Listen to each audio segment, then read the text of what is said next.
We are back from recess. Before recess, we had Vice Speaker Nelson proffer up an amendment to the amendment regarding Senator Tai-Tagui's amendment. So she had amended the $100,000 to $150,000 for training and transportation. Vice Speaker, would you like to speak on this further? Yes, thank you, Madam Chair. So just to reiterate, the tax credit we are looking to give is at the value of $400,000. And speaking with the senator who proffered the original amendment, just to make the bill complete and whole, I make the motion to place the traveling expenses for $150,000. Thank you, Vice Speaker. Are there any members that would like to speak on this amendment to the amendment? Are there any objections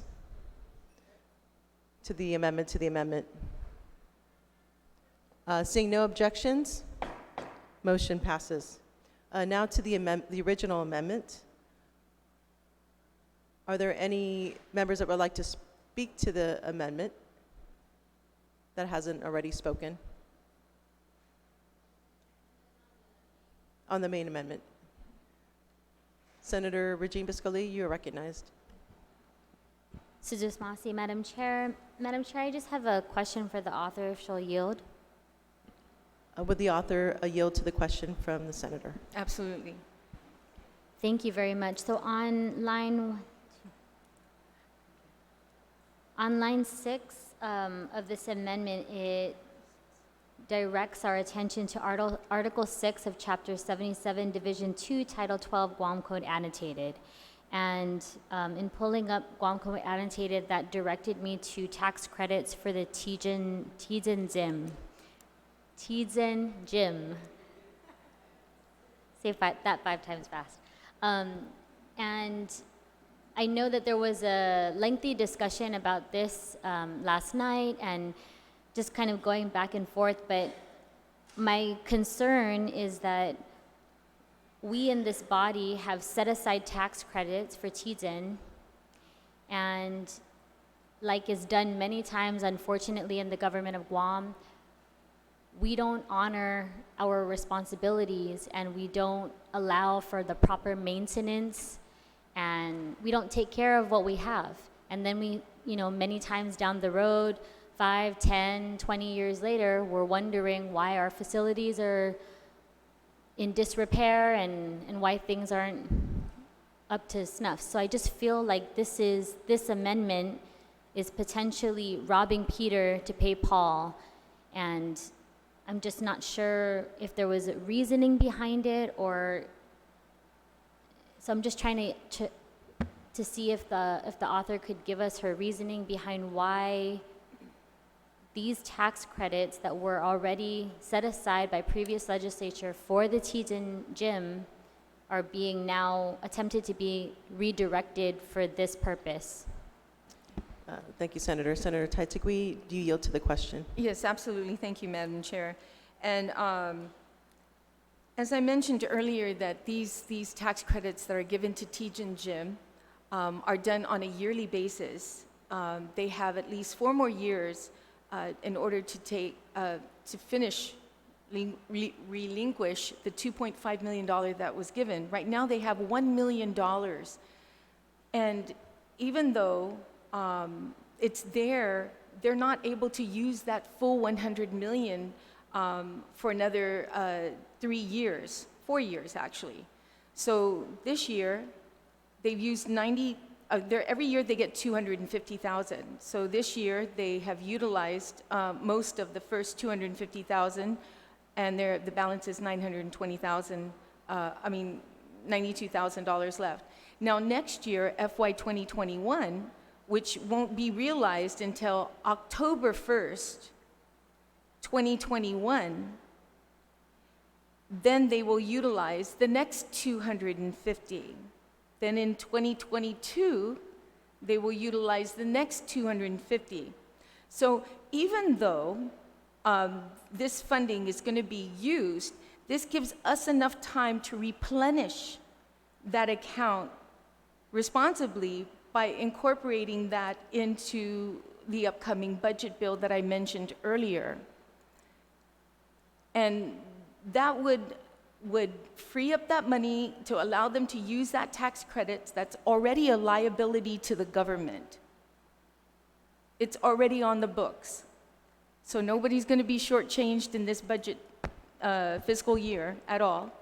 And then when we go into FY 2021 budget, then we can replenish that funding.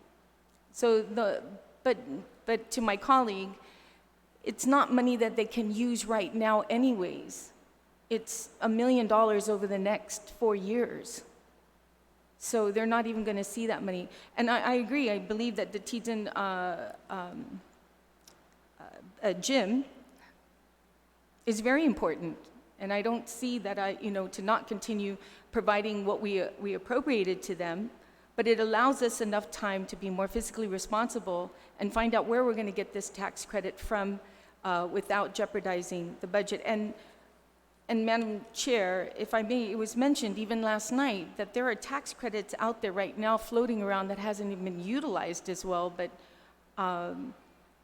we talk about these tax credits and these, it's not as great as getting an appropriation, which I truly agree to as well. At least we know what's coming down the line, what's happening versus a tax credit. But this is an opportunity for us to take. And I'm not taking from Peter to pay Paul. In a way, it does sound it, but I'm not really doing that because my intent is to replenish them for the FY 2021 budget. But it does not put a surprise on this year's budget. Thank you, Senator. Senator Lee, does that answer the question? Thank you very much, Madam Speaker. And again, I thank the proffer of the amendment for explaining this. I still feel like this kind of leaves us in a lurch. If this amendment passes, we'll still need to do subsequent work to make sure that we make those adjustments, and there's just no guarantee that that's going to happen. So with that, I'll have to respectfully object to this amendment. Thank you. Thank you, Senator. Are there any other members who would like to speak to the amendment? Okay, so I'd like to call for a vote. Oh, sorry. I would allow the author of the amendment for a closing statement. Thank you, Madam Chair. And once again, I gave a lengthy opening to try and explain this piece of bill, this legislation or this amendment to the legislation, and once again, it's to provide accountability, it's to provide, to be fiscally responsible, and not bring a surprise to those that we've already appropriated this fiscal budget, that we're going to be short 400,000 somewhere. So I respectfully ask my colleagues to consider that, and that I don't think any of us does not want to, after hearing what the panel said last night, is not going to support sports tourism, or I don't think anyone here, if this amendment passes, that they're going to back out when one of us, or even myself, want to replenish the 2023 funding that we're going to use for this year's event. So I ask my colleagues for support on this. This is money this is tax credit that's already a liability to the government of Guam currently. And I think this is a way that we can have both things to support our Guam basketball team as well as being fiscally responsible. Thank you, Madam Chair. Thank you, Senator Taitigui. There has been an objection. I would like to call for the vote. Those in favor of Senator Taitigui's amendment, please raise your hand.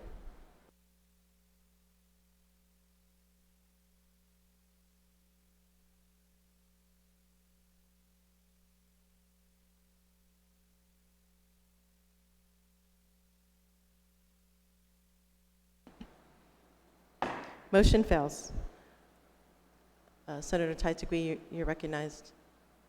Thank you, Madam Chair. I have another amendment here that I'd like to pass out. I believe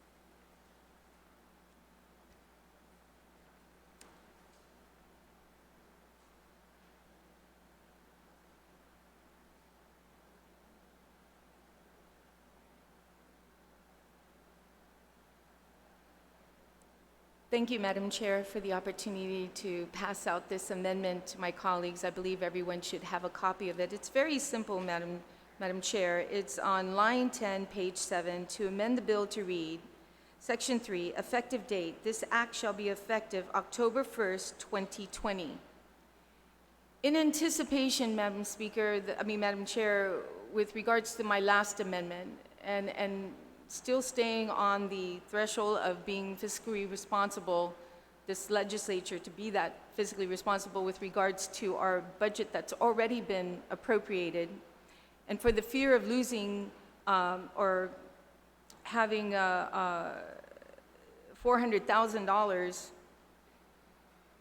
taken away from a certain agency or any agency because of this, what my bill simply does, Madam Chair, or my amendment simply does, is put an effective date of October 1st, 2020, so that anyone who purchases these tax credits would not be able to,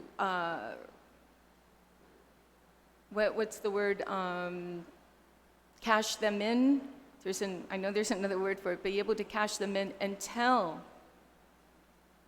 the FY 2021 budget has already been in place.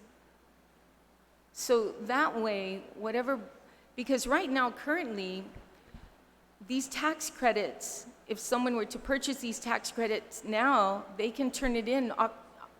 April 15th is the deadline for turning in your taxes, paying your taxes. So someone can purchase this right now and then turn in their taxes, and that means that what we projected for revenues coming in could be short $400,000. So this amendment just simply allows for the purchase of these tax credits, but it's not redeemable until after, that's the word, redeemable, until after October 1st, 2020, which then would go into the fiscal year FY 2021. And then we can move from there. It was also brought to my attention, Madam Chair, and I would like to confer with legal at this time that the date should have been January 1st, 2021 to meet the tax credit perspective, but I just wanted to meet with legal counsel, if you can give me 1 minute recess to find out, to ensure that this would not affect the FY 2020 budget currently if these were redeemed this year before April 15th. Okay. I'll grant a real brief recess.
The committee in whole is back on from recess.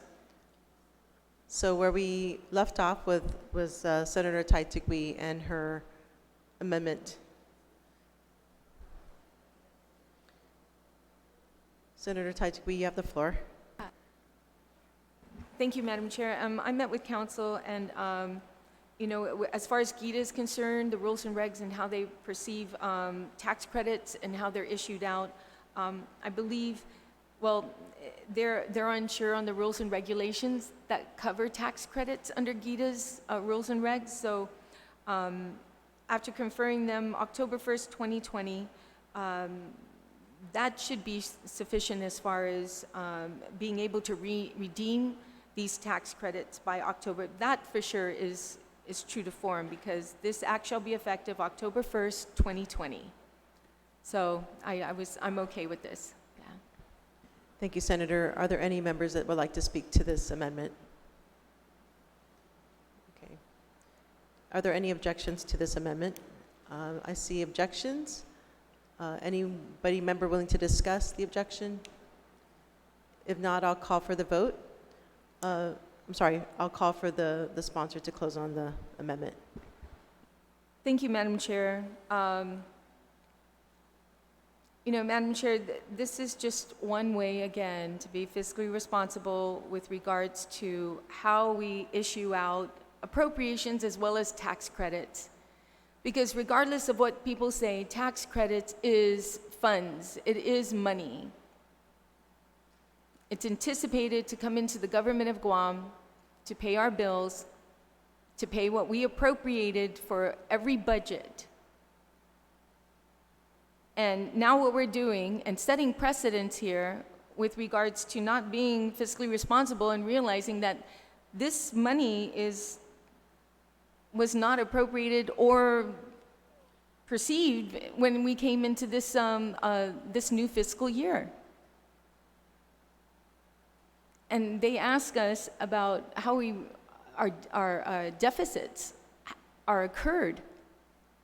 It's because when we start appropriating funds or providing tax credits that wasn't thought of prior to the budget, that's how we come into deficits. So, Madam Chair, I asked my colleagues, this is one opportunity. The last amendment failed, but this opportunity to at least wait with regards to redeeming it. It doesn't stop the Basketball Association from getting their money tomorrow. If this bill should pass tomorrow, be able to sell these tax credits out there, get the funding they need, and move forward. It doesn't stop that. It just allows for the redemption of these tax credits to happen October 1st, 2020. Thank you, Madam Chair, for the opportunity. Thank you, Senator Taitigui. There is an objection. I'd like to call for a vote. Those in favor of Senator Taitigui's amendment, please raise your hand. Okay. Motion fails. So we have exhausted all amendments.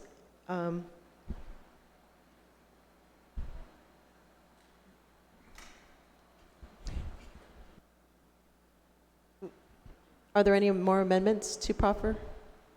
Okay, it seems that we've exhausted.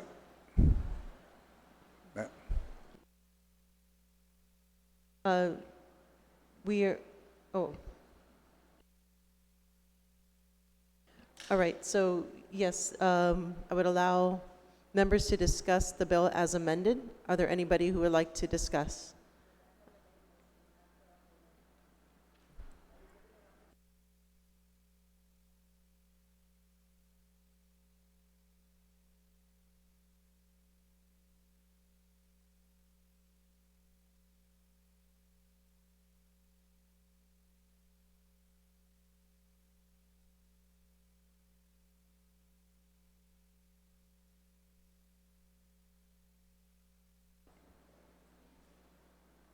Okay, so there actually is one more amendment. It's being passed out.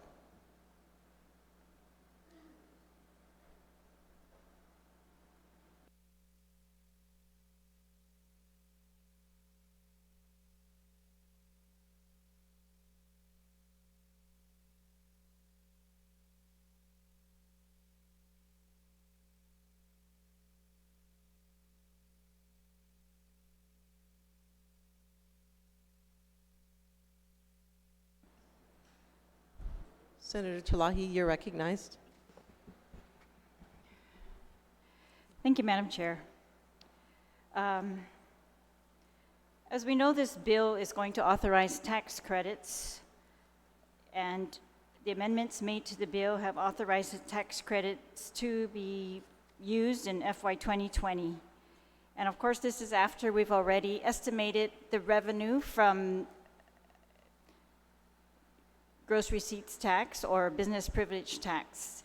And that's exactly where this $400,000 in tax credits is going to come from.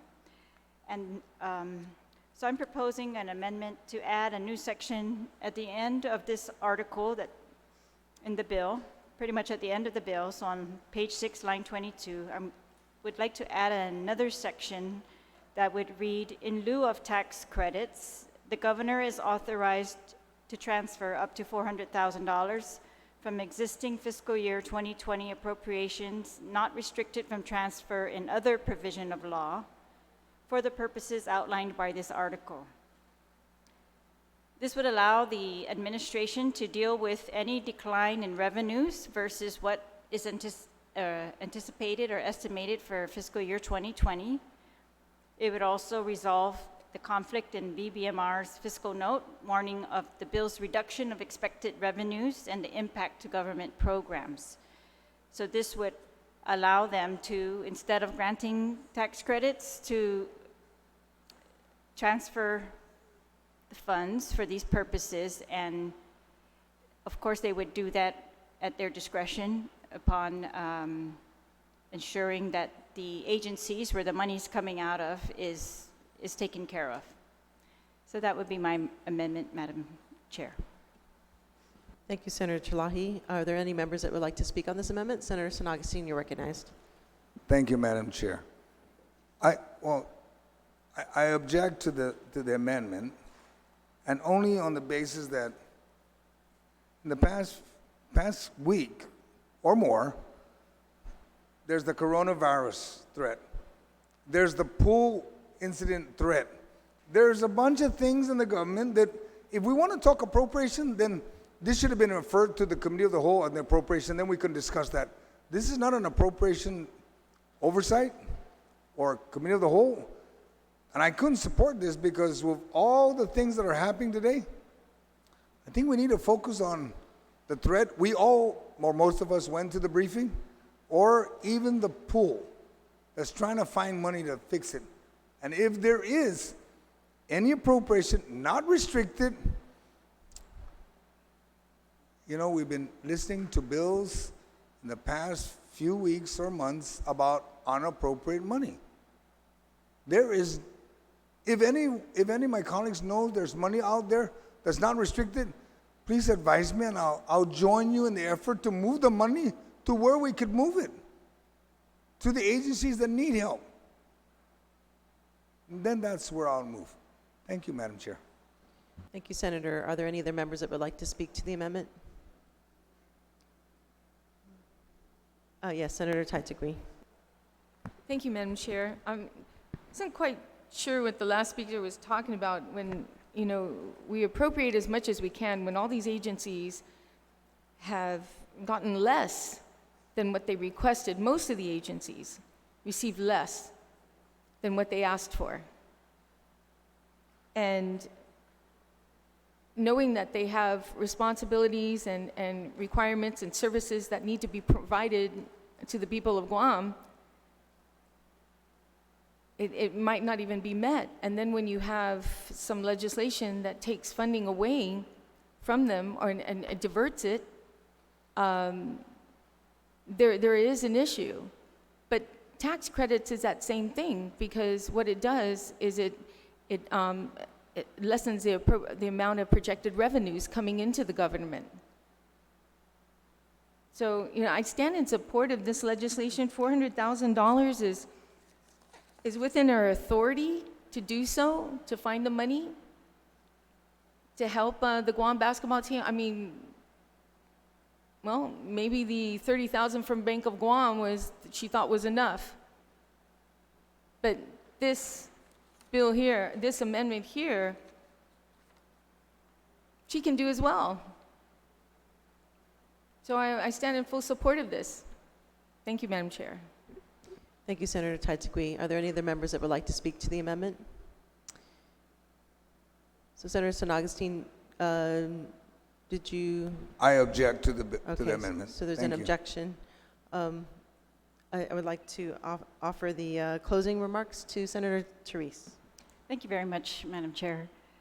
Again, don't anyone fool themselves that taking $400,000 in tax credits is not related to our appropriations. We're removing $400,000 of cash that would be available to meet the appropriations that we have already made for fiscal year 2020. That's the way tax credits work. We are reducing the amount of gross receipts taxes that we are going to bring in for the fiscal year 2020 by allowing this, which, you know, we are doing for a good purpose. We are trying to support the Basketball Confederation in this huge event for Guam. We're trying to support them, but I just think if the administration is not feeling comfortable to give tax credits and they can't predict the rest of the fiscal year's revenue stream, and this would allow them the flexibility in case they predict a decline or if they actually see a decline in gross receipts revenue and not the increase that we are all conjecturing here that we will receive because we have a basketball event on Guam. I think the reality is we're guessing at this point and we are hoping, but this gives flexibility and there's no harm to it because it continues to allow the tax credits, but it gives the governor the flexibility to instead, and in light of the BBMR warning of reduction of expected revenues and the impact to government programs. None of us wants to see impact to government programs, you know, while we support this. So we want to do both. We want to make sure there's no impact to government programs that have already been authorized, appropriated for, encouraged by the legislature. We don't want to see any decrease to those or, you know, harm. And we want to support this event. So I think this is a good compromise that allows them to do both and ensure the, you know, security of the rest of the programs that are in existence for FY 2020. Thank you, Madam Chair. Thank you, Senator Terlahi. So there has been an objection. I'd like to call for the vote. All those in favor of Senator Terlahi, Therese Terlahi's amendment, please raise your hand.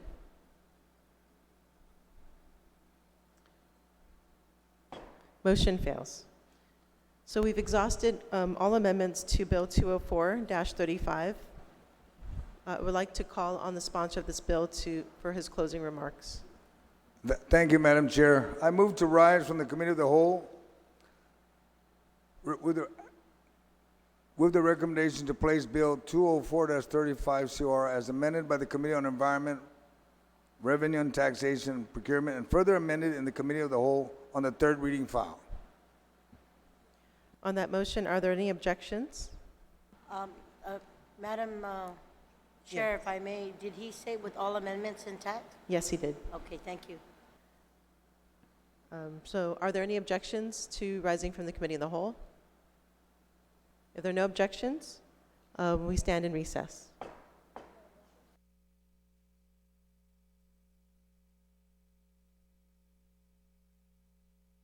Carries. Okay. All right. We're back from recess. Motion carries. Oh. On the Senator San Augustine motion, we will rise from the Committee in the Whole. Now we have a quick recess.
Emina 35 na legislature in Guam is back from recess. At this time, I will recognize the author of the bill, Senator Joe San Augustine. You are recognized, sir. Thank you, Madam Speaker. I wish to report back to the body that Bill number 204-35 CR, as amended by the Committee on Environment, Revenue and Taxation, and Procurement, and further amended in the Committee of the Whole. But before I move to place this bill on the third reading file, I'd like to ask that my following colleagues be added. Yourself, Speaker Tina Munoz-Barnes, Senator Will Castro, Senator Clint Rigel, and Senator Jose Piro Terlay, ma'am. On that motion, notwithstanding the House rules, Senator San Augustine, can you read, notwithstanding the House rules, please? Notwithstanding the House rules. Okay, on that motion, without any objection, motion carries. Senator San Augustine. Now, Madam Speaker, I'd like to ask that it be placed on the third reading file, Bill 204-35. To place Bill 204-35 COR on the third reading Or voting file. the voting file.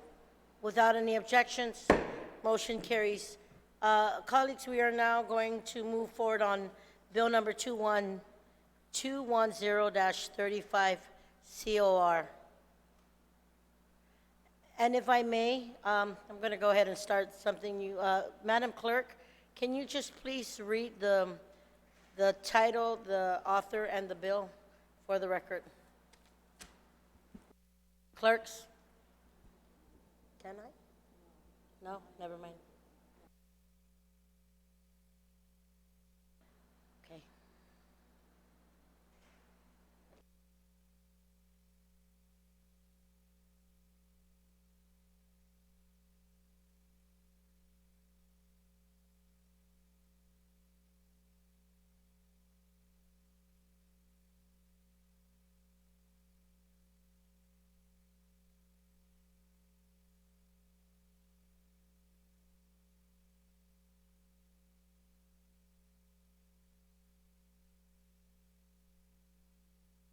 Senator Terlay, you are recognized.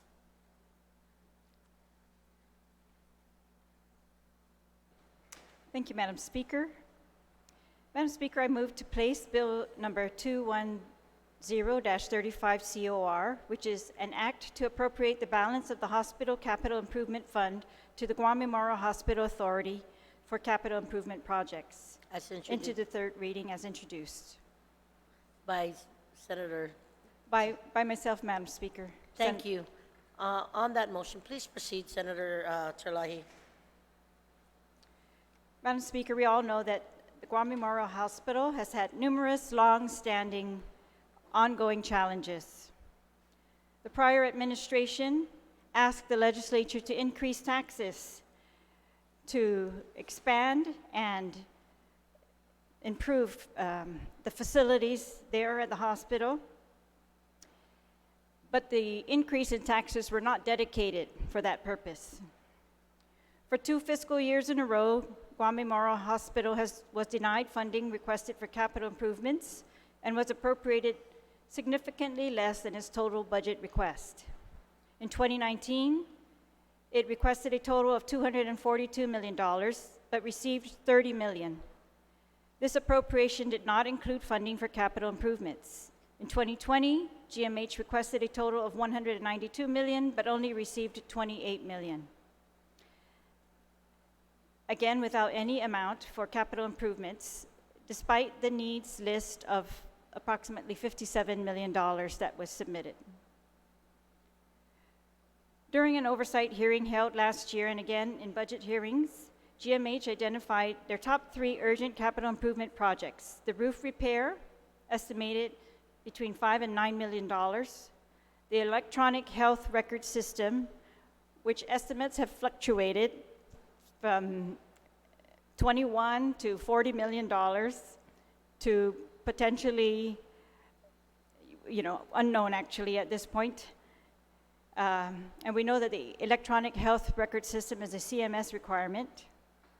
And the third item that they listed as urgent was the electrical panel at an estimate of $6 million. The hospital continues to make efforts to address these critical needs despite the deficiency in funding. The Guam Memorial Hospital Capital Improvement Fund was created during the fiscal year 2020 budget floor debate. It is part of the 2020 budget law, Public Law 35-36, and it sets aside $10 million of excess 2019 revenues for capital improvement projects, specifically to be used to repair or replace the electrical panel and necessary generator, to repair the roof, and to procure an electronic health record system at the hospital. The cost of the expansion, maintenance, and technical support for the new electronic health records is an impending cost. It's critical due to the deadline that it's, where the services will end, and funding for the other top critical needs, such as the roof, remain, Madam Speaker.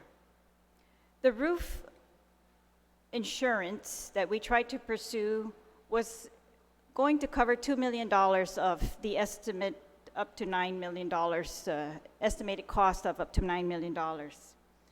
The insurance claim was denied on November 4th, 2019. It was appealed in January by the hospital, and they continued to wait for the response. However, it's clear to us that the maximum that they might receive pursuant to this claim is $2 million, leaving the balance still necessary if we are going to see roof improvements. We all know that we are awaiting a review by the Army Corps of Engineers on their assessment of the facility. However, the Army Corps estimates that it would take that we would need to cover 7 years of completing plans, construction, and repair of the hospital, making sure that it meets CMS accreditation. Whichever choice we make, either to repair or to build a new one. The estimate, approximately $300 million, was something they made. It's an early estimate, and it wasn't in writing, but that was just one of their early estimates, was a minimum of $300 million to just gut it and repair the hospital. The roof, according to the Army Corps' assessment or out report, is a known risk, an immediate and present danger to our patients who face and will face for the next 7 years the dangers of this roof. Now, I'd like to read an excerpt very briefly from the Army Corps' out brief trip notes regarding the roof. This is the architectural assessment. The roof leaks excessively, causing interior damage to ceilings, walls, equipment, etc. Failure of components is inevitable due to age, which can lead to leaky buildings, mold growth, and infection control issues. And another part, they say the repair versus replacement. Incorporate short-term costs into the replacement option as items to keep the facility meeting minimum accreditation standards for a 7-year window minimum time frame. For the new facility, include the cost for repair projects for the existing facility needed to maintain CMS accreditation until the new facility goes online.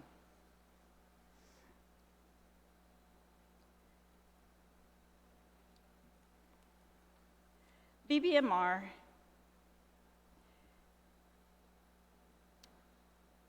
has urged the legislature not to spend this $10 million of the $22 million estimated excess revenues on the hospital.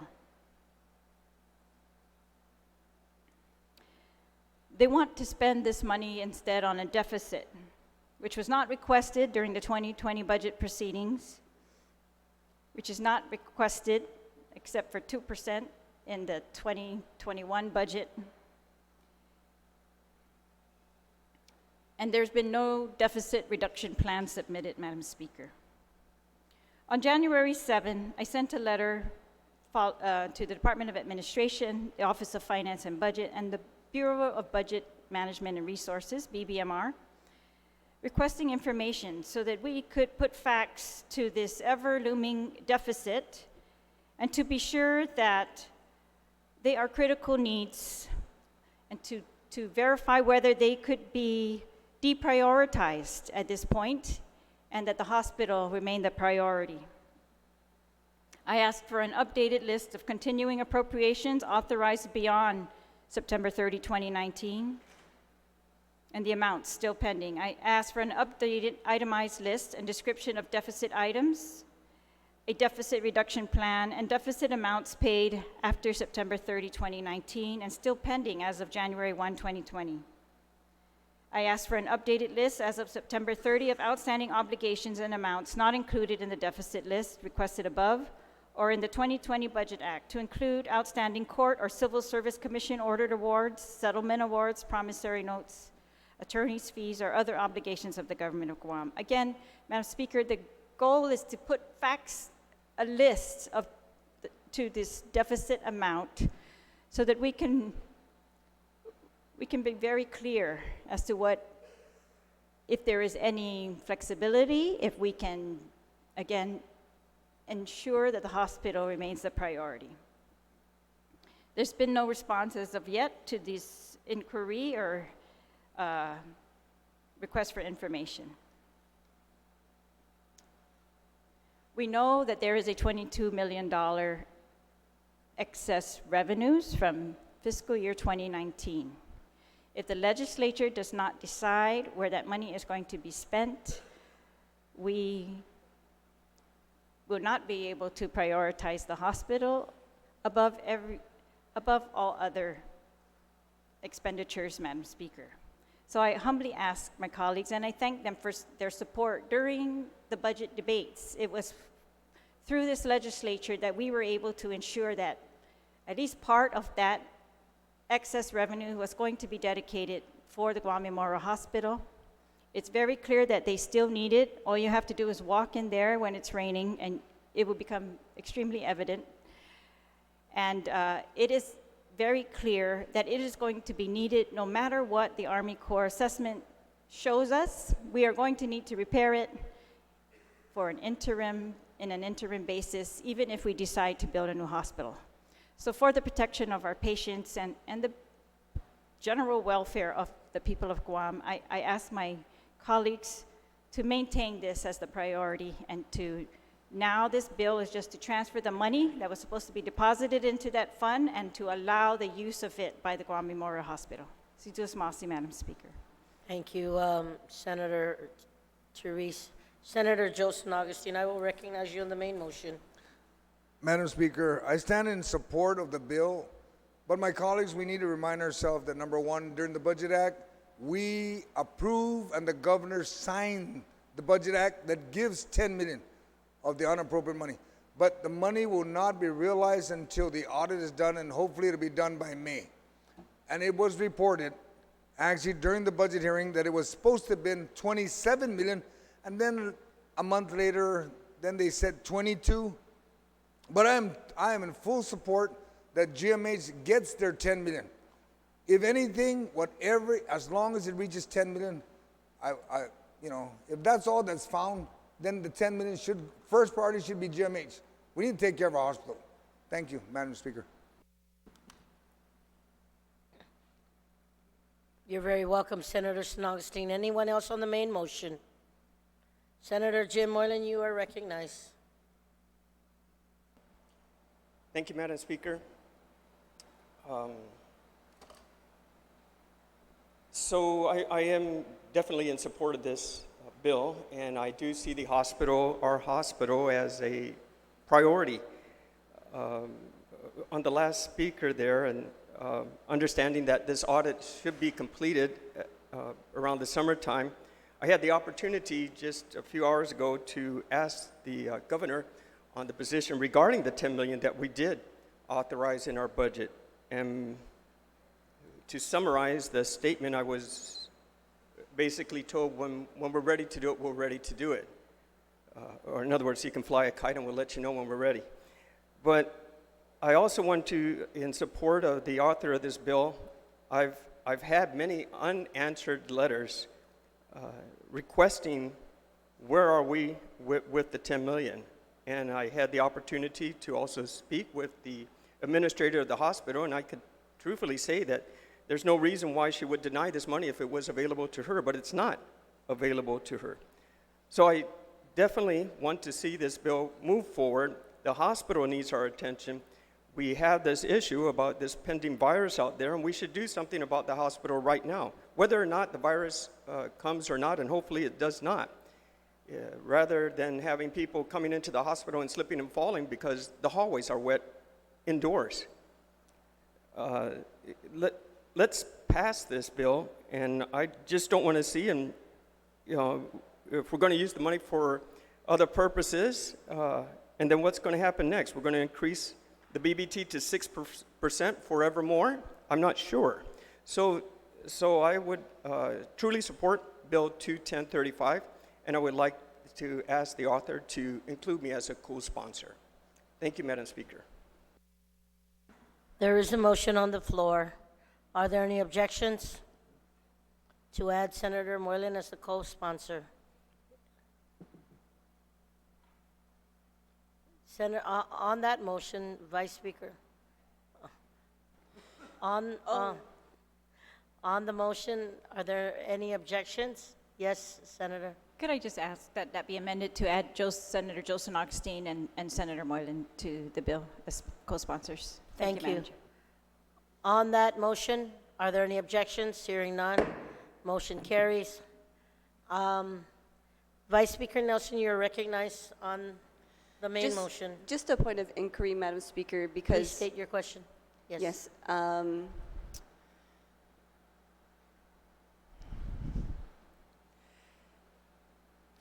we're talking about the facilities of the hospital and the needs, the structural needs to repair the hospital.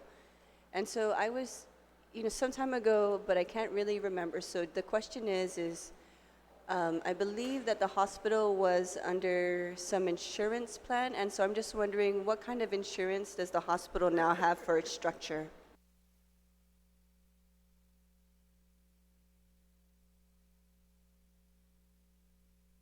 I will yield to that question. Yes, thank you, Senator Therese. You may. Madam Speaker, I am not aware of the insurance for the entire structure, but we were talking about insurance for the roof previously in other discussions, and so they had assured us that they were going to make a claim, and they did, but their insurance coverage is $2 million for the roof, or that, that's what they thought they could claim, and that's the maximum that they were pursuing out of an up to $9 million cost estimate. So that was denied. And then they've appealed the denial. They're still pending a response on the denial. But even if it's allowed, it would only cover $2 million of the $9 million, up to $9 million. Thank you. Thank you, Senator Therese. Vice Speaker, you are recognized. So my question is what is the insurance company that the hospital avails to in reference to this roof repair? You're asking for the name of the insurance company. Would you like to yield, Senator Therese? The name of the insurance company?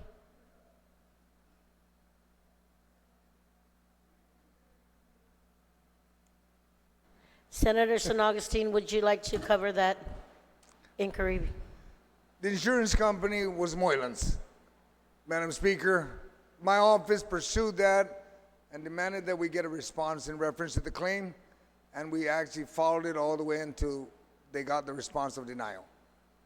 And I've even asked, we're actually looking at that, is that if any government agency is going to be insured and they continue to pay their premium, they got to be covered. They can't just be insured and then be denied. We're just working that, ma'am, for future reference for all GovCom agencies that get insurance. Vice Speaker Nelson, you are recognized. Will that suffice? In light of this new information, Madam Speaker, I'd like to just call for a quick recess. We are in a moment's recess.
Y Minuto 35 na legislatura in Guahan is back from recess. Vice Speaker Nelson, I will still recognize you.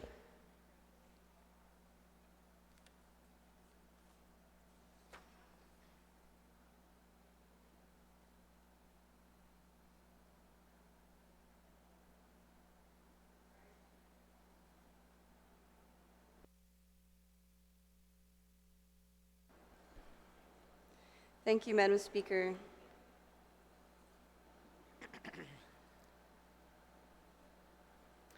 Madam Speaker, I just want to raise a point of order because of the information that we received. Thank you, please proceed. On our standing rules, page 21, section C. This is section 6C. Compliance with 4 GCA subsection 15.205 hotel. A senator who casts a vote with respect to any bill on the floor of the Guam Legislature in which the legislature has a financial interest shall prepare a written statement that identifies the bill, the legislator's vote, and the nature of the legislator's financial interest. The legislator shall file the statement with the office of the Speaker and a copy immediately provided to the clerk of the legislature in Guahan prior to voting.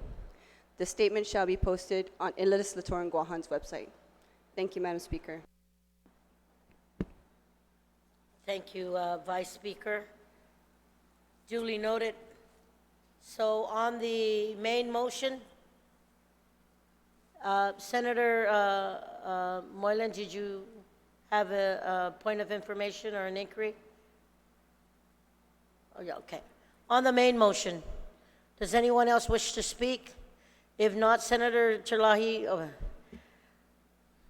Legislative Secretary, you are recognized on the main motion. Thank you very much, Madam Speaker, and I also rise in support of the bill. I have a question for the author. In October, I believe there was news that broke about the boiler system at the hospital. One of the 2 boilers broke down, and the hospital administrators discussed in the media that they would seek to repair one of the boilers and that they were able to operate with the other. And I was just wondering if we've had any communication from the hospital, whether or not this has already been completed or if this will be moving up on the list of priorities for the capital improvements. Cito Masi, Legislative Secretary. Senator Therese, would you like to yield? Yes, Madam Speaker, and thank you for the question to my colleague. And the boilers, they also talk about them using the term HVAC equipment. And so they say the majority of the HVAC equipment have exceeded their useful life. I'm reading from the Army Corps report. Condition is fair to poor, which needs significant replacement. Accelerated corrosion due to tropical marine environment has significantly reduced the useful life. The boilers have been retubed several times. One is currently out of service for retubing. The air-cooled condenser coils for the critical backup chiller are significantly corroded. As you can imagine, this goes on and on. But the answer is yes, it became critical at one point, and I think they've been able to fix it up. A temporary fix, of course, but it definitely is one of the items that was prioritized on the Army Corps' out report. Senator, Legislative Secretary, does that suffice? Yes, thank you very much, Madam Speaker. Thank you very much for the information. And with that, I'd also like to ask to be added as a co-sponsor to this bill. On that motion, are there any objections? Seeing none. Do you have an objection to her being on that motion? Without any objection, motion carries. Minority Leader, you are recognized on the main motion. Thank you, Madam Speaker. Madam Speaker, I rise in support of Bill 210 to help address facility improvements that are desperately needed at the Guam Memorial Hospital. You know, Bill 210 ensures that $10 million in any excess FY 2019 revenues government of Guam may realize goes toward fixing various aspects of the Guam Memorial Hospital, such as the roof leaks, its electrical panel, wall enforcements, and the list goes on. Constituents with my earlier efforts to establish a community group to plan forward for a new and rehabilitated Guam Memorial Hospital facility, I register my full support of Bill 210, which continues to prioritize much-needed safety repairs at the Guam's only public hospital. And Madam Speaker, I too request to be with of course the author's consent, to be a co-sponsor of this legislation. Thank you, Minority Leader. On that, is there any objection? Hearing none, motion carries. Senator Clinton Rangel, I will recognize you on the main motion. Thank you, Madam Speaker. I also rise in support of this measure. We've, as a body, have been accused of not funding the hospital and not helping the hospital when we can. This is $10 million in excess revenues in addition and on top of the budget, the regular budget that we've already appropriated to GMH. So this is, in fact, a sign that we are doing what we can do to fund the hospital with this additional $10 million. So I'm in full support of the measure, and I also ask to be added as a co-sponsor. On that motion, without any objection, motion carries. Anyone else on the main motion? Senator Pito-Tlawi, you are recognized. It has nothing to do with the motion. I just want to say that I rise in support of this bill. And also, it seems that everybody is writing on this bill. Everybody's supporting it. So I would like to be a co-sponsor of this bill also. Thank you very much, Madam Speaker. Sizos Masi, Senator Pito-Tlawi on that motion without any objections. Motion carries. Anybody else on the main motion? If not, Senator Therese, would you like to close?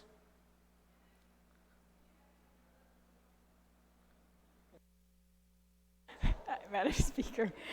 Yes, I want to thank my colleagues, not just for their support on the bill today, but for their support when it was really tough during the budget discussions, when we have been denied use of these excess funds or any authority.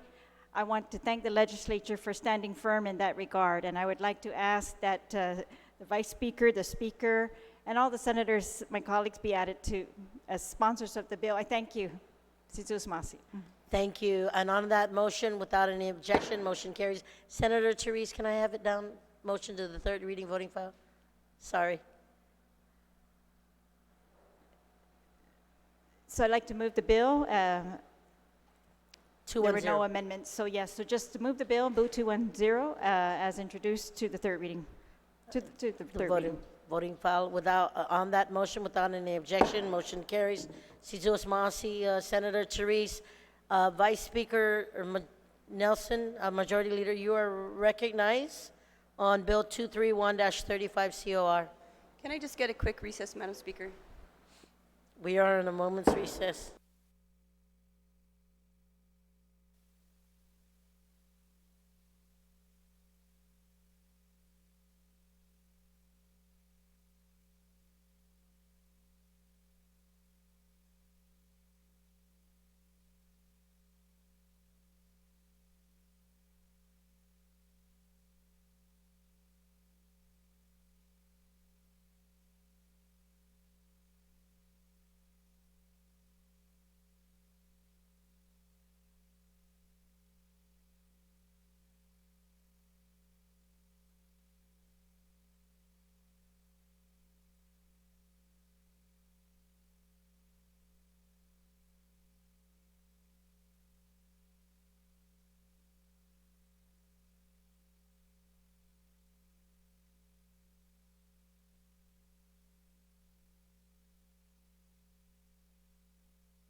You mean 85 na legislature in Guahan is back from recess. Vice Speaker Nelson, you are recognized.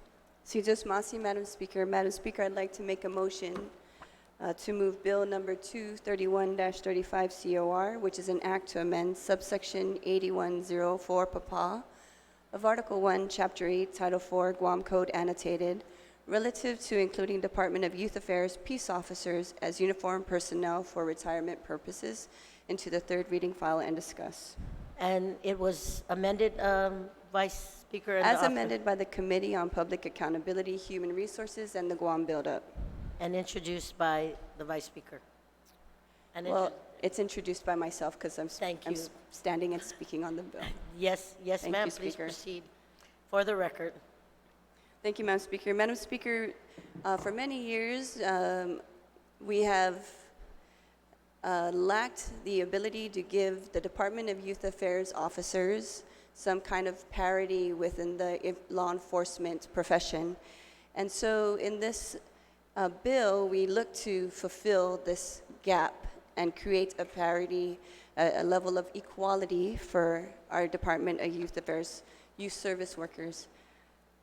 And just so the public knows, in Section 2, subsection 8104, Papa, Article 1, Chapter 8, Title 4, GCA, we are amending it to read, uniformed personnel means Guam Police Department officers, Guam Fire Department firemen, Customs and Quarantine officers of the Customs and Quarantine Agency, conservation officers, commodity inspectors, and entomologists of the Department of Agriculture, territorial park patrol officers of the Department of Parks and Recreation, corrections officers of the Department of Corrections, airport police officers, and security personnel at the Antonio A.B. Wanpat International Airport Authority, Jose D. Leongaro Commercial Port security personnel, marshals of the Supreme Court of Guam and the Superior Court of Guam, probation officers of the Judiciary of Guam, and firefighters of the Antonio B. Wanpat International Airport Authority, and peace officers of the Department of Youth Affairs engaged in juvenile detention and rehabilitation. So this is who we are including, Madam Speaker, in order to fill the gap and give the respect to our youth affairs correction officers for the work that they do. Thank you, Madam Speaker. You're very welcome. I will have Legislative Secretary Shelton and then Senator San Agustin. Legislative Secretary, you are recognized. Siduous Masi, Madam Speaker, I rise in support of this bill, and I thank the good author for introducing such important legislation. And over the last couple of months, the Committee on Youth has also had a chance to work very closely with these youth corrections officers who many times put their life at risk, endure stress as all of these other officers in different agencies. And today I rise in support of this bill so that we can bring parity to this group of uniformed workers. We may not realize how important their roles are in the development of our youth. They require very specialized skills and are oftentimes put in harm's way dealing with both the emotional and physical development of young people. They act as mentors, as life coaches, and they really do their best in that environment to help rehabilitate our youth and prevent recidivism as adults. And as they shared in a public hearing recently, they are exposed to so many of these dangers, being spat at, thrown feces, and so many different things that we out here could never imagine what they go through. And so I rise in support of these officers and hope that our colleagues will also support this move for them. And I ask to be added on as a co-sponsor to the bill. Sijus Masi. On that motion, without any objections, motion carries. Senator Joe San Agustin, you are recognized. Thank you, Madam Speaker. I rise in support of this bill, and I'd like my colleagues to if they have the time, to refer back to the committee report where the Department Administration letter states, as indicated in the BBMR's fiscal note, the impact of the provisions would be on the Gov Guam's retirement fund. But it also stated, it is the view of DOA that the fund liquidity goals are not impacted by Bill 231-35. And in support of the employees of the DYA, I'm in full support of this bill. Thank you. You're very welcome, Senator San Augustine. We have Senator Therese Chalahi and then Senator Pito.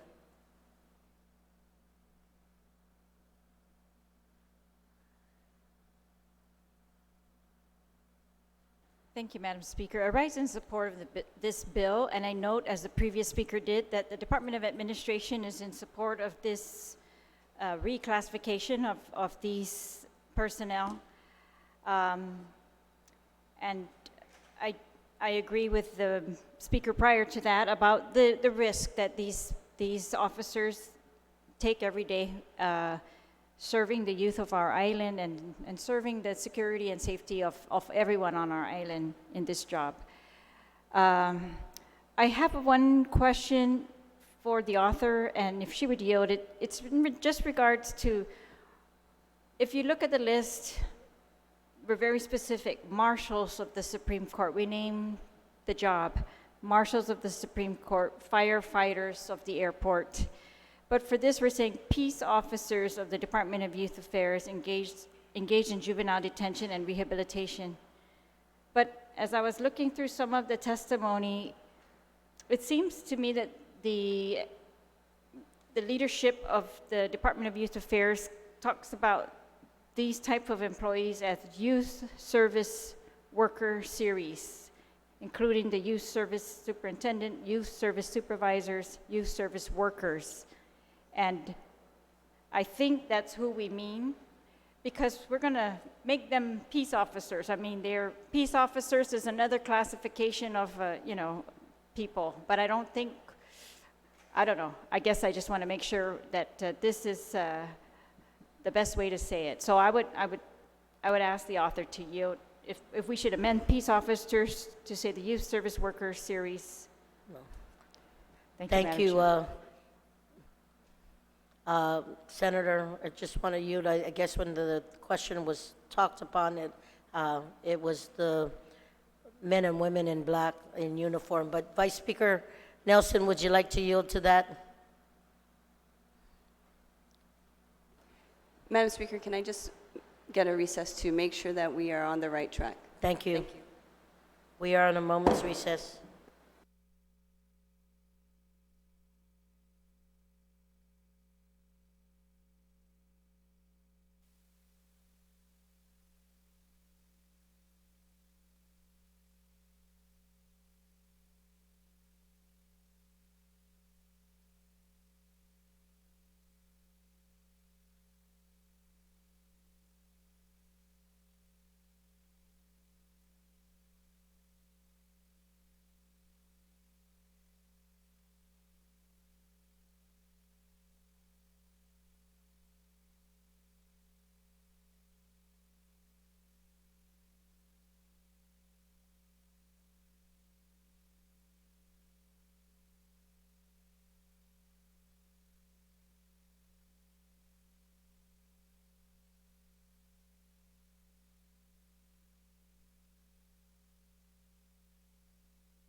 y Mina 35 na legislatura en Guam is back from recess.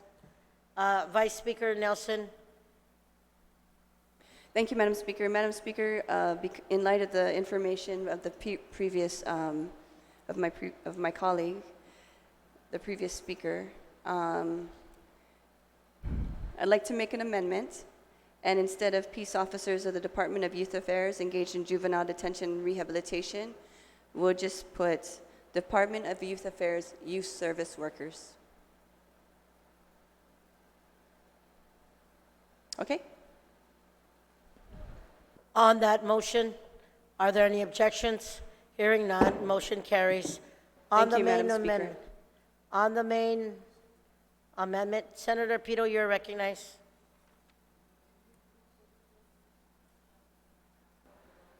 Point of order, Madam Speaker. I think you just called the vote on the amendment, so now we're on the main motion, the bill. Right, so we are on the main, on the main. She had an amendment. Yeah. We are on the main motion. Senator Pito Talai, you are recognized.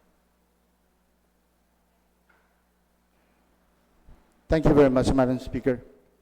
You know, when I met with the director of the Youth Affairs several times regarding the reclassification of the youth service workers, and it really alarms me because, you know, the youth service workers are actually law enforcement officers for the Youth Affairs.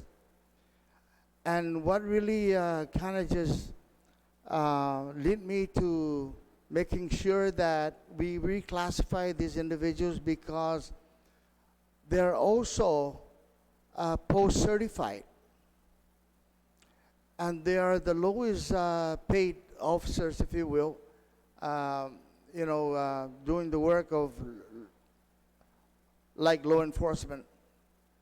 So I rise in support of this bill.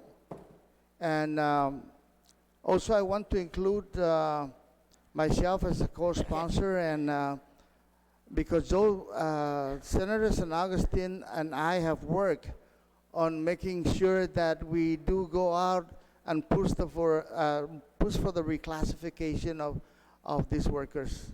Thank you. Thank you, Madam Speaker. Thank you, Senator Pito. On that motion, there are no objections. Motion carries. Anyone else on the main motion? If Senator Perez and then Minority Leader.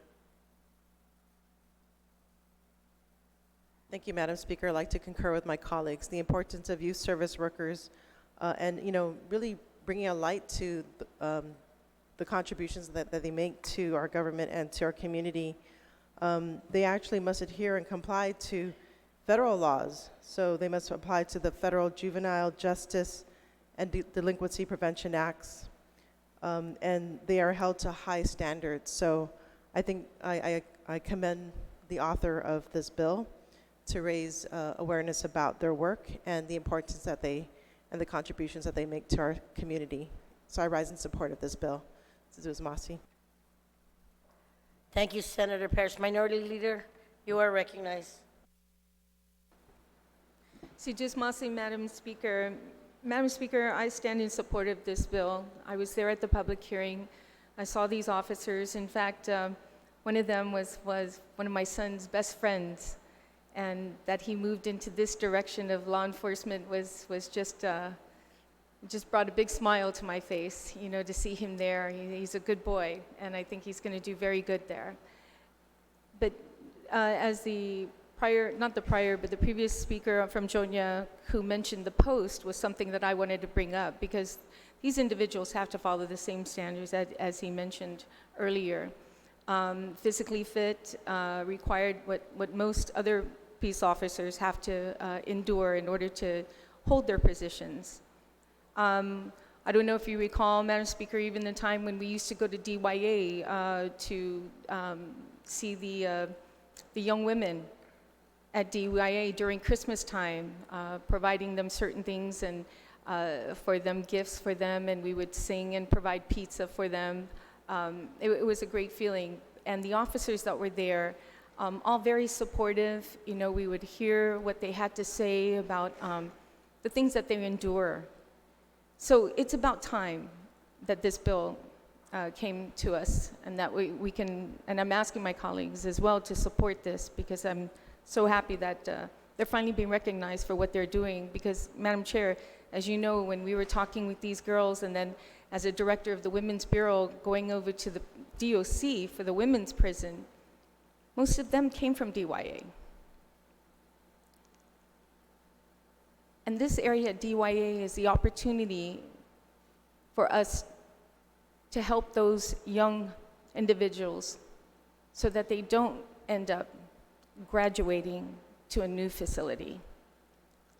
So thank you, Madam Chair, and I ask the sponsor of the bill if I could be a co-sponsor of this bill as well.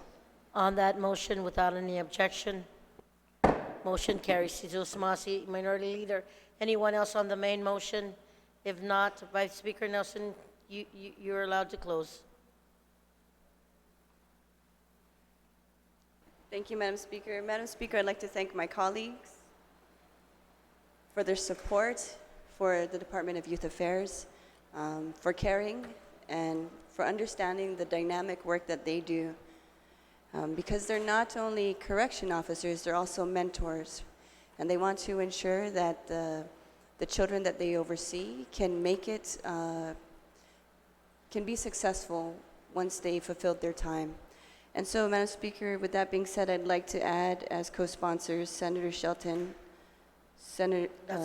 you, Madam Speaker, Senator Terlahi, Senator Pito Terlahi, Senator Therese Terlahi, Senator JSA, Senator Joseph Augustine, Senator Clint Rogel, Senator Taitagui.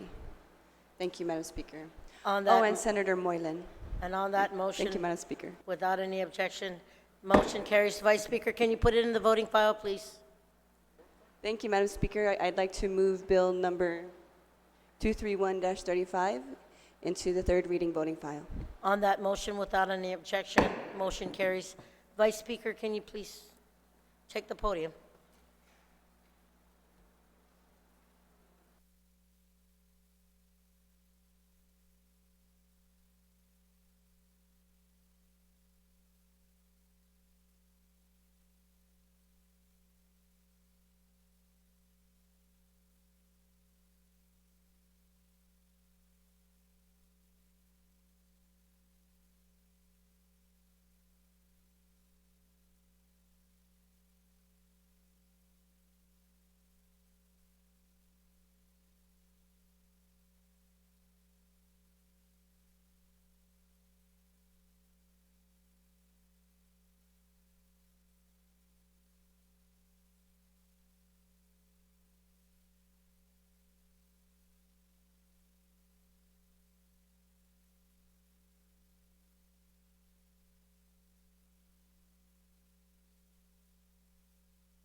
Vice.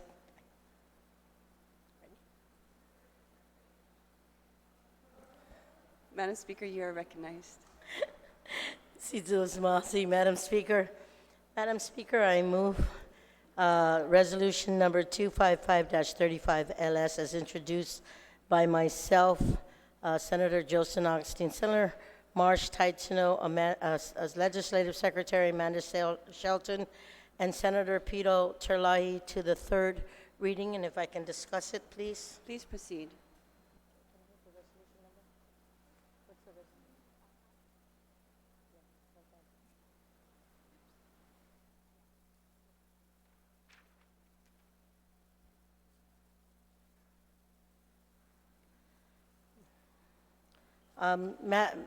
Madam Speaker, Resolution 255-35 LS is relative to supporting Guam's application for membership to the Unrepresented Nations and Peoples Organization, which is also known as UNPO. Thank you, Madam Speaker, for acknowledging me this, and I just want to say that my office has been looking at alternatives to change the status quo on our island and learning from the successes of Palau, Armenia, East Timor, Estonia, Latvia, and Georgia. They've joined the Unrepresented Nations and Peoples Organizations and banded with 40-plus other indigenous peoples around the world and stood up for their right to self-determination.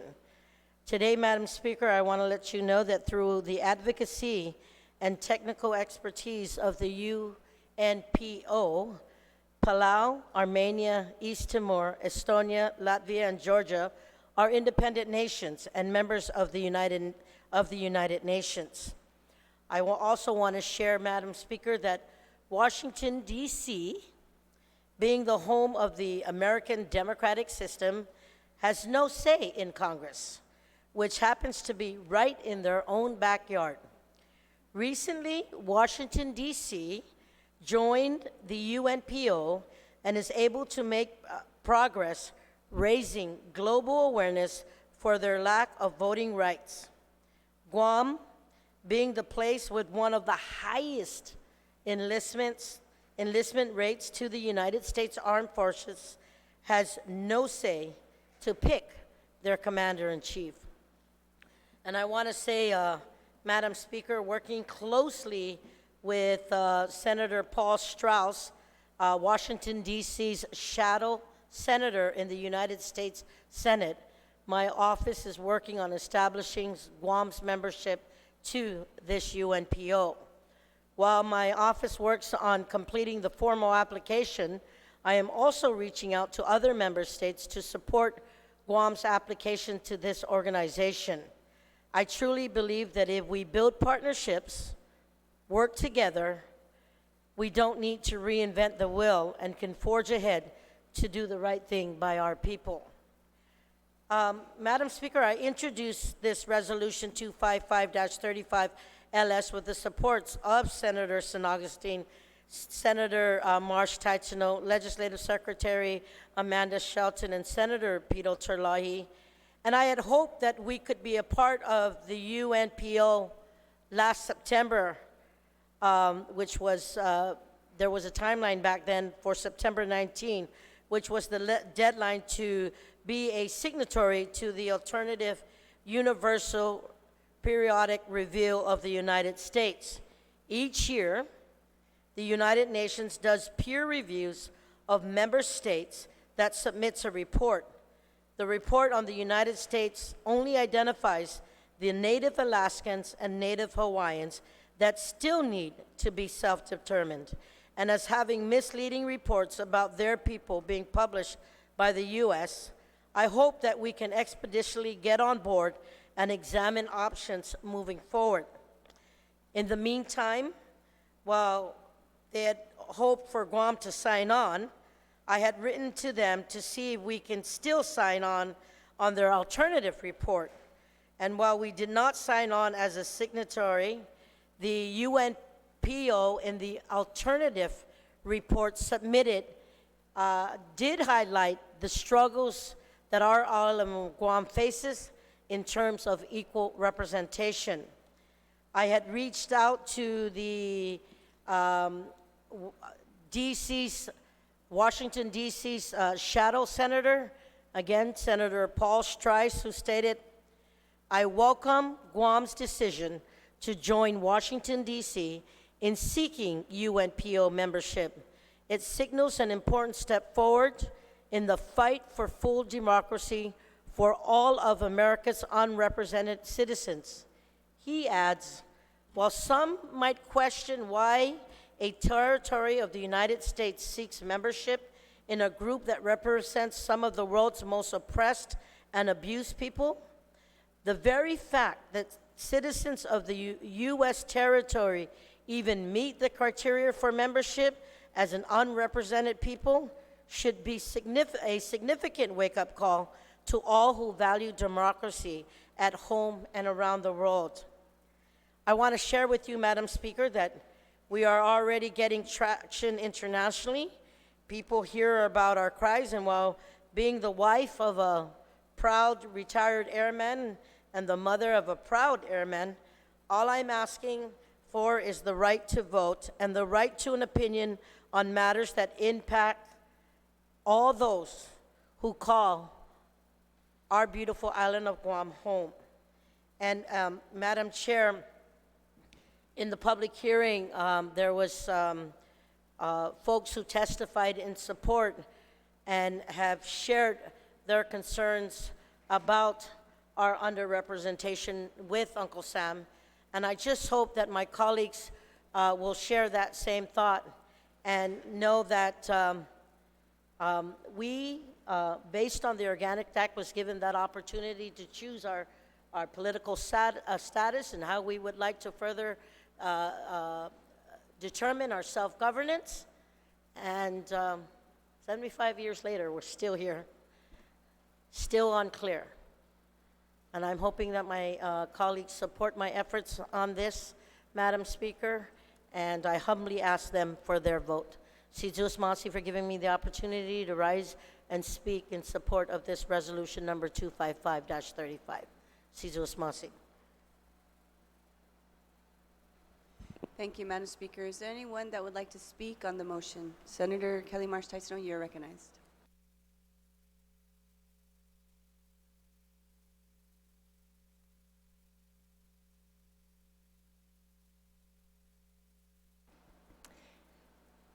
Sujus Maasi, Madam Speaker. First, I want to say that I rise in support of this resolution. I want to thank the main author of the resolution 255 for her insight in calling for Guam to be a member of the Unrepresented Nations and Peoples Organization. Last year, we heard testimonials from Palau and Hawaii about how important the work of the UNPO is, how the realization of Palau becoming an independent nation with a treaty of free association with the U.S. is a result, at least in part, from their UNPO membership. We also heard testimonials about the difference it can make to have allies who can lobby and have that lobbying power at the international level. Many may not realize it, but it was the U.S. itself in 1946 who put territories such as Guam on the path to full self-governance and self-determination. It was the U.S. who placed us on the United Nations list of non-self-governing entities, meaning that we are, after all, only semi-self-governing at this point. Of the 100 or so entities that were on that list with us in 1946 and thereafter, we are among the 17 that are left, that small sprinkling, while 80 to 90 of those entities have self-determined. We are just a handful over or around 3/4 of a century later. This resolution is an important tool to further us on that path that the U.S. placed us on, that being towards full self-governance in whatever form that takes. The UNPO itself does not support or promote any particular status or political arrangement. Some of those who are currently UNPO members are indigenous groups, including some within the United States itself, who are, for example, seeking improvement to their status, who are seeking the right to negotiate with the governments of their own country on issues important to them. As another example, as mentioned by the previous speaker, Washington, D.C. itself is a member whose people are seeking equality within the U.S. Others are ethnic minority groups without a homeland, seeking to realize long-held dreams of a nation and a nation-state to call their own. So we see that there is room within the Unrepresented Nations and Peoples Organization for a great diversity of peoples, cultures, interests, and dreams. UNPO has the potential of being an important tool to help us further our conversation and processes towards an improved status for Guam and its peoples. At the present, we are like so many others. We are unrepresented in numerous ways within the U.S. and within the international community. The amendments that I am proposing here build on the language within the resolution to open up what Guam is seeking. Certainly, we know that we are not included in many ways in the U.S. We cannot vote for the president. Those who serve in the armed services, that means that they're not voting for their commander-in-chief. We are not full members in the House of Representatives. We have no vote at all or presence at all in the Senate. There is no star on the flag that represents us. We're not even part of most maps for the U.S. However, there are deeper issues that my amendments address, and they are aligned with some of the concerns of the testimony that was provided by Gehulu Hope Cristobal. And it is more than a vote here or there that we're asking for. It is more than representation within a larger system that we need to seek, and we need tools to help us and allies to help us and lobbying power to help us. The amendments open up the doors for improved status and for full self-governance, whatever shape or whatever status that is in the future that we're working toward. So with that, depending upon how you want me to proceed, I can read it amendment by amendment or just read them all in throughout. Senator Marsh-Teichno, please go and read it, do it amendment by amendment, but you need to make a motion for the amendment. Okay, so do you want me to make a motion per amendment included here, or just one motion? Yes, you do it by amendment because it's on completely different pages. Okay, well. So on line 3, Okay. page 1 to amend. Right, so the first amendment that I propose is on line 3, page 1, to amend the resolution to read, and this is really more of a technical correction, whereas the Unrepresented Nations and Peoples Organization, UNPO, is and then it continues. Thank you. Is there anyone that would like to speak on the amendment? Are there any objections to the amendment? Amendment passes. Senator Marsh-Teichno, you're recognized. On line 23 through 25, page 2, to amend the resolution to read, whereas Guam is an unincorporated territory of the United States with no vote in Congress, and our people have systematically been denied their right to vote for their president, and have more fundamentally been denied the right to self-determination, genuine self-government, and the right to determine their political future of their choice. And There's been another amendment on line 23 to 25, page 2. Is there anyone that would like to speak on the amendment? Are there any objections to Senator Lee? We will take a recess.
We are back from recess. Back to the amendments on line 23 to 25, page 2. Yes, and if I Senator may, March-Tachino. Yes, please Madam proceed. Speaker, I appreciate the discussion amongst the colleagues here. Wording is very important. So I would propose to amend the amendment to replace genuine with full. That perhaps fits more so within us being on the list of non-self-governing entities, so we could replace that with full. So colleagues, on line 23 to 25, page 2, whereas Guam is a unincorporated territory of the United States with no vote in Congress, and her people have systematically been denied their right to vote for the president and have more fundamentally been denied the right to self-determination, the word genuine will be crossed out and we will replace it with the word full self-government and the right to determine the political future of their choice. And is there anyone that would like to speak on this amendment? Is there any objections to this amendment? No objections, amendment passes. Now to the original amendment on line 23 to 25, page 2. Because we made, are there any objections to this amendment? Is there anyone that would like to speak to the amendment? Okay, amendment passes. Senator Kelly March-Tachino, you are recognized. Sujuis Masi, Madam Speaker.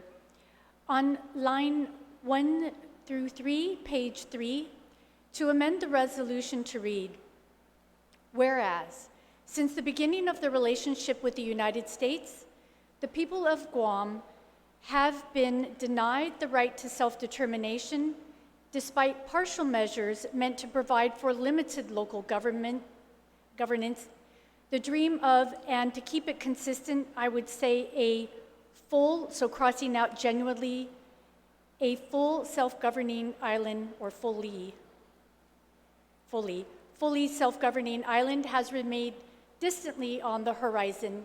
And is there anyone that would like to speak on this amendment? Are there any objections to the amendment? No objections, amendment passes.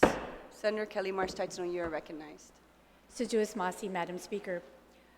The next amendment is on line 12 through 14, page 3, to amend the resolution to read, whereas for over a decade, the people of Guam have appealed to, let's cross out the there, to both the United States federal government and United Nations to intervene and protect the fundamental rights of the people of Guam. To date, there has been no reprieve. And is there anyone that would like to speak on this amendment? Are there any objections to the amendment? Amendment passes. Senator Kelly March-Tachino, you're recognized. Sujuis Masi, Madam Speaker. The next amendment is on line 16 through 18, page 3, to amend the resolution to read, whereas Guam is not the only place where the United States asserts its dominance over a locality and prohibits their participation in American democratic institutions, while also denying the peoples of those territories the right to self-determination and the opportunity to, we'll keep it consistent, to cross out generally and fully self-govern. And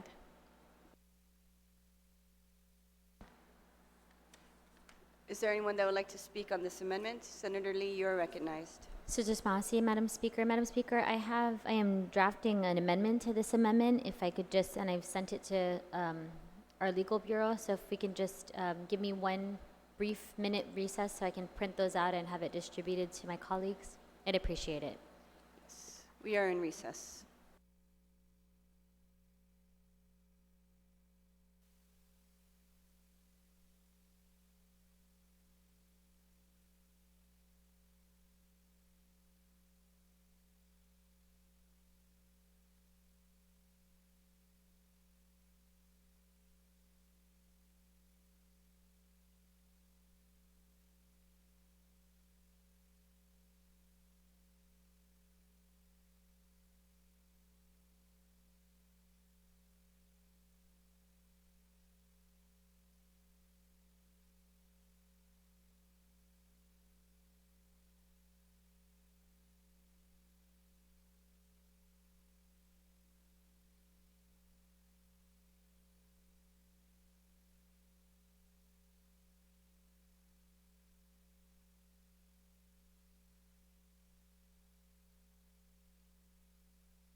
Senator Lee, you are recognized. Sujus Masi, Madam Speaker. Madam Speaker, the amendments being distributed, just wanted to go ahead and move forward. So my amendment to the Marsh-Teitzno amendment would, on the third line, strike out the word denying, and the full sentence would read, American democratic institutions, while also not demonstrating a full commitment or endorsement to the peoples of these territories, the right to self-determination, and the opportunity to fully self-govern.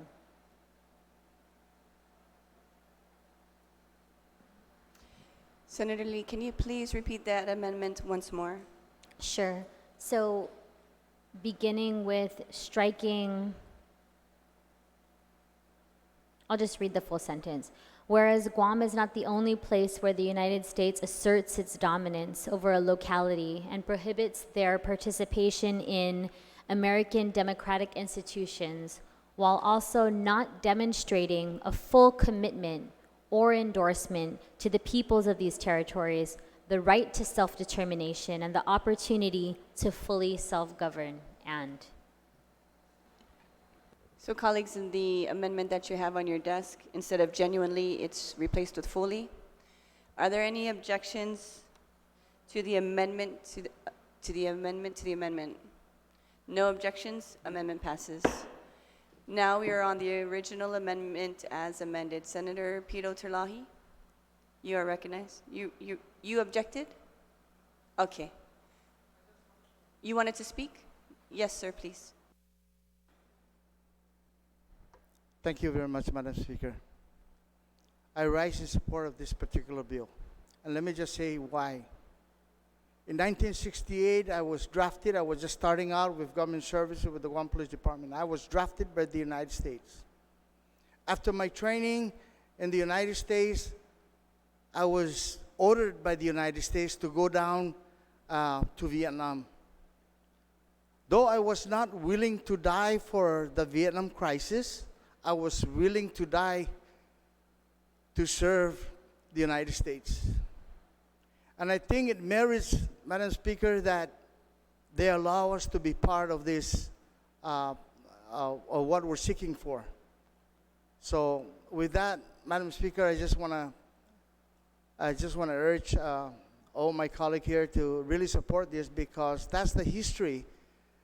Back in 1968 and 1969, a whole lot of our Chamorros got killed in Vietnam, and I know they don't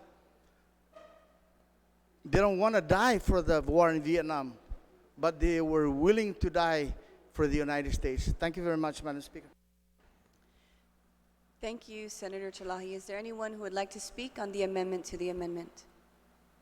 Are there any objections? Amendment passes. Senator Kelly Marsh-Teitzno, you are recognized. Sujus Masi, Madam Speaker. The next amendment is on line 19 through 20, page 3, to amend the resolution to read, whereas the District of Columbia is also a member of the UNPO and actively fighting for equal representation in the United States Congress and other concerns tied to achieving the long-preferred political status preference for its residents. And are there any of my colleagues that would like to speak on the amendment? Are there any objections to the amendment? No objection. Amendment passes. Senator Kelly Marsh-Teitzno, you are recognized. Sainama Asi, and this is the last amendment that I have. Beginning on line 21, insert new paragraph within the resolution to read, whereas Guam and its people have yet to express formally an opinion through a plebiscite or other means on their preferred political status. The UNPO can assist Guam in gaining representation of its interests within the United States and across the world, aiding in the gaining of new allies in this pursuit of crossing out true and making it full for consistency, full self-government, which can take the form of statehood, free association, or independence, and. Does any of my colleagues like to speak on the amendment? Are there any objections to the amendment? Amendment passes. Thank you, Senator Kelly Marsteitsno. Yep. Yes, you're still And if recognized. I could make one more motion or comment is to have legal to make the technical corrections necessary for consistency and other needs as they deem fit. Thank you, Senator Kelly Marsteitsno. Legal will make those corrections. Is there anyone that would like to speak on the main motion? Senator Taitigui, you're recognized, and then Senator Castro.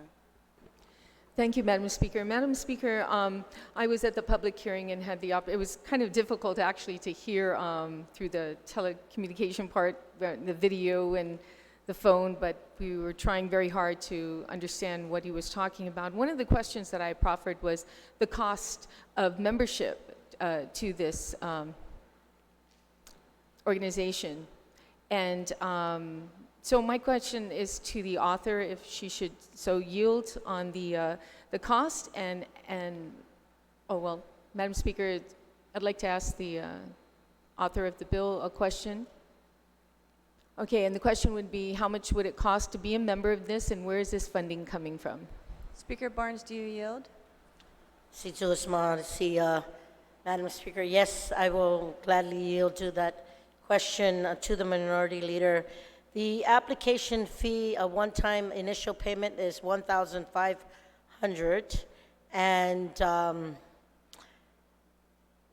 if I was going to work closely with the committee oversight on rules, but that is where the application would be. There is a yearly membership of $3,500, and technical assistance includes policy research, international law, advocacy, self-determination campaigns, trainings and commissions, and others as designated. So I want to say that in the efforts of working with the Speaker's office and the oversight chair on Federal and Foreign Affairs and Committee on Rules, Madam Speaker, that's how the payment will be made.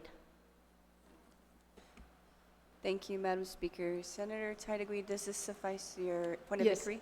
Yes, it does. Thank you, Madam Speaker. Is there anyone else that would like to speak on the main motion? Senator Castro, you're recognized. Thank you, Madam Speaker. I rise in support of the UNPO resolution as I'm able to determine that it advocates for equal representation in institutions of national importance as well. I was also able to determine that the tenets of the UNPO is something that I can subscribe to, such as affirming our right to political self-determination, as well as for our mutual concern towards the protection of the natural environment. I also want to state for the record that I had the privilege of meeting DC Shadow Senator Paul Strauss, Attorney Paul Strauss, in the fall of last year.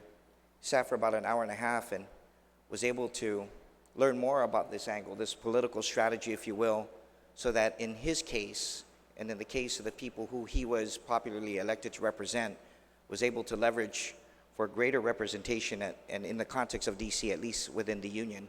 So with that said, Madam Speaker, I'd like to restate my position in supporting a resolution for admission to the UNPO. Thank you. Thank you, Senator Castro. Is there anyone else that would like to speak on the main motion? No? Senator Lee? We will go into a quick recess.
Speaker Barnes, you're recognized. Sizos Masi, Madam Speaker, for giving me the opportunity Point of order, to- Madam Speaker. Forgive me. We are back from recess. Speaker Barnes, you are recognized. Sizos Masi, once again, Madam Speaker, for giving me the opportunity to speak on Resolution 255-35 LS. And I want to add, before I put this down, I'd like to add additional sponsors, if I may. You, as Vice Speaker, Senator Nelson, to be a part of this co-sponsorship. Senator Will Castro, and if there's any other colleagues who'd like to join, I'm more than welcome to, at this time, to add them in. There's been a motion to add the following co-sponsors. Are there any objections?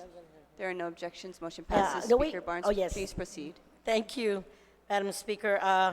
I also want to note that as we look at the resolve clause, it specifically says that the Speaker of the Legislature and the Chairman of the Committee on Federal and Foreign Affairs to work with UNPO at this time in the spirit of working closely. I'd add to say the leadership. I'd like to add the leadership of the legislature, and also include the Committee on Decolonization with the leadership of the legislature. Are there any objections to that motion? No objections. Amendment passes. Speaker Barnes, you're recognized. Is it decolonization? It's the same thing, right? Well, if I may add, Madam Speaker, to ask legal to make any technical changes, corrections, if needed on this amendment. Yes, legal will make technical corrections. Thank you, Madam Speaker. No objections. And if I can move this to the voting file, Madam Speaker, I'd like to thank my colleagues for supporting this efforts and ask them for their vote. Thank you, Hope Madam to get a Speaker. unanimous support. Sana Masi. There has been a motion to move resolution number 255-35 LS into the third reading voting file. Are there any objections? Motion passes. Senator Lee, you are recognized. Madam Speaker, I move, notwithstanding the House rules, that Senator Mary Camacho Torres and Speaker Tina Muñoz Barnes be added as a co-sponsor on Bill 200-35 COR as amended by the committee and substituted and further amended on the floor. Notwithstanding that, on that motion, are there any objections? Hearing none, motion carries. Colleagues, I'm going to take a moment's recess.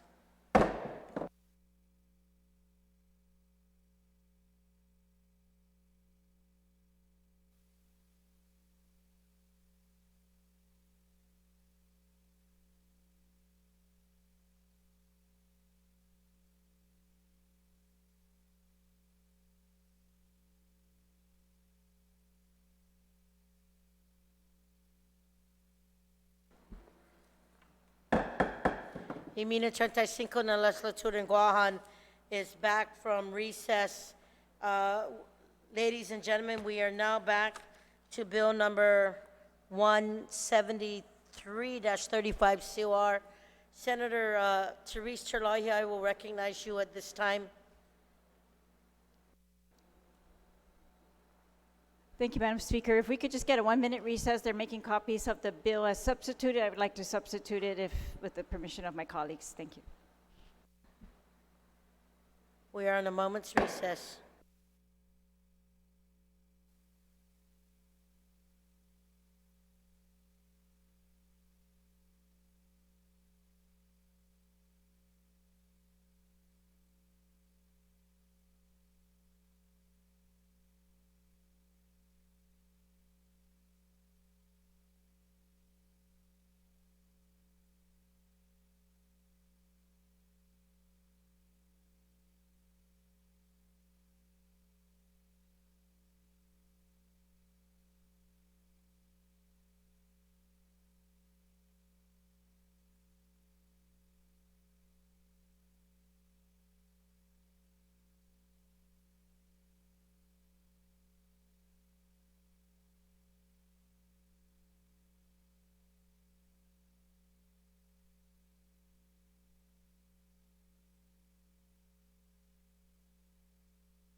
Good evening, colleagues. We are back from recess, and we left off with Senator Terlahi on Bill number 173-35. Senator Terlahi, you're recognized.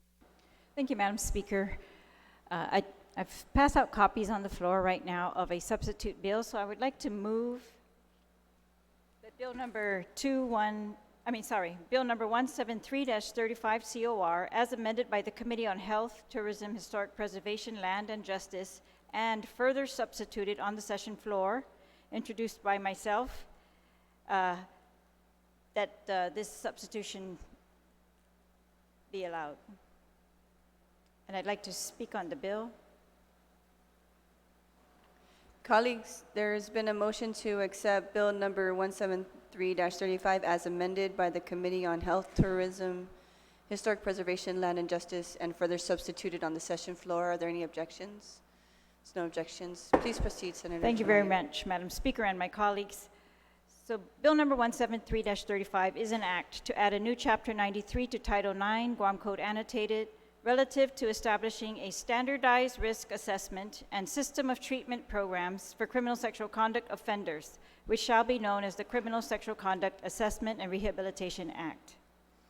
What this bill was influenced by, Madam Speaker, is, as you know, there was a case early on in our term where a repeat sex offender, again, perpetrated a crime on a very young victim. And we were trying to figure out how could these things happen. And we discovered at the time that that particular incident, that the parole board did not always have access to pre-sentencing reports, psychological evaluations, or risk assessments to assist them in their decision-making. And that this has increased potential harm to the community. It was clear that although there is an option, a sentence of life imprisonment for repeat offenders, a felony, sexual conduct, first degree especially, that many of these criminal sexual conduct offenders are still being released due to lesser sentences, plea agreements, and other factors, or on parole. And so we must address the reality that they are being released, notwithstanding the criminal sexual offender registry that's supposed to help us to monitor our villages and ensure our neighborhoods, that we can protect our children in our neighborhoods. It's just not enough, Madam Speaker. So what this bill is intending to do is very similar to what was done in the days when we were trying to curb drunk driving. They put together a team to make sure that across the boards, starting with the courts, but also Guam Behavioral Health and Wellness Center, and especially the Department of Corrections, that they would be using the same or similar tools to continue to assess the risk of reoffense and to continue to protect our communities. So the bill is substituted, does that. It directs that they will come up with a standardized assessment, particularly for criminal sexual conduct. That's what we're dealing with here. We've learned through the committee meetings, the hearings, testimony on various bills that have been proffered in regards to criminal sexual conduct, that it is a very unique offense. It is not one where you lock them up, you let them out. They are going to repeat, many of them are going to repeat, and so we need to do something different. Otherwise, we're going to come up with the same results. So this is trying to do that, Madam Speaker, change the results. We know if they're not going to be sentenced to life in prison, if they're going to eventually get out, we want to do everything we can to ensure they will not repeat that type of offense. We know that there's little or no treatment programs for criminal sexual offenders on Guam. There was a pilot program that was instituted at the Department of Corrections, but it's very limited number of people that can join it. It's a voluntary basis, so it's very limited. We have a couple practitioners on Guam who do this, and Guam Behavioral does it on a very limited basis, again, Madam Speaker. So what we wanted to do was simply give the courts and the Department of Corrections, the parole board, and the tools so that those people who are going to authorize the release of a criminal sexual conduct offender are going to have, at the very minimum, an assessment that will tell them the risk of reoffending. And so this also sets up, it also directs that they try to provide a treatment program, and with the hope that that will also help if they are able to get treatment. But we are very clear in the bill that the treatment program, we want it to be, they're going to have to ensure or discuss that it is reliable and specific. It will have some reliable results for this particular person because of their assessment of his type of personality, character. All right, and so, Madam Speaker, I hope that's enough explanation on the bill, but I'm open to any questions on it. What the substitute version did was remove all traces of the word pretrial, because we had included also pretrial release, but that's removed from this bill. So we're only talking about release on probation, release from prison after the end of your term, release on parole, of course, and pre-sentence release. And so this will allow for an assessment prior to sentencing. Thank you, Madam Speaker. Thank you, Senator Terlahi. Is there anyone that would like to speak on the main motion? Senator Joseph Augustine, you are recognized. Madam Speaker, I rise in support of this bill, and I'd like to remind my colleagues that this bill actually engages the court, the Department of Correction, the Territorial Board, the Guam Behavioral and Health and Wellness Center. It engages the agencies that need to get involved. Nobody gets to point no finger at nobody that we missed this one. No, you're all part of the packet that when we have an individual that commits a criminal sexual conduct, he will be assessed. And only if he's not able to pay for it, then the government will help. Otherwise, he starts paying for the crime, and he gets to do the time. Thank you, Madam Speaker. Thank you, Senator San Augustine. Is there anyone else? Senator Lee, you are recognized. Suju's Masi, Madam Speaker. I also rise in support of this bill. We've been participating in many public hearings where our stakeholders were present and coming before us and just sharing all the different entities and what their particular roles are. And, you know, when they had determined that this standardized risk assessment and their system of treatment programs for these COC offenders, there was some confusion with regard to that.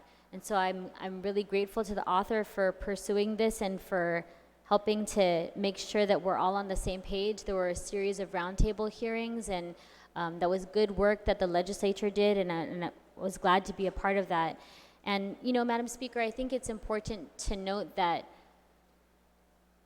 every single time that we pick up the paper and we see one of these incidences where one of our children especially have been violated, many in our community have stood up and just said enough is enough.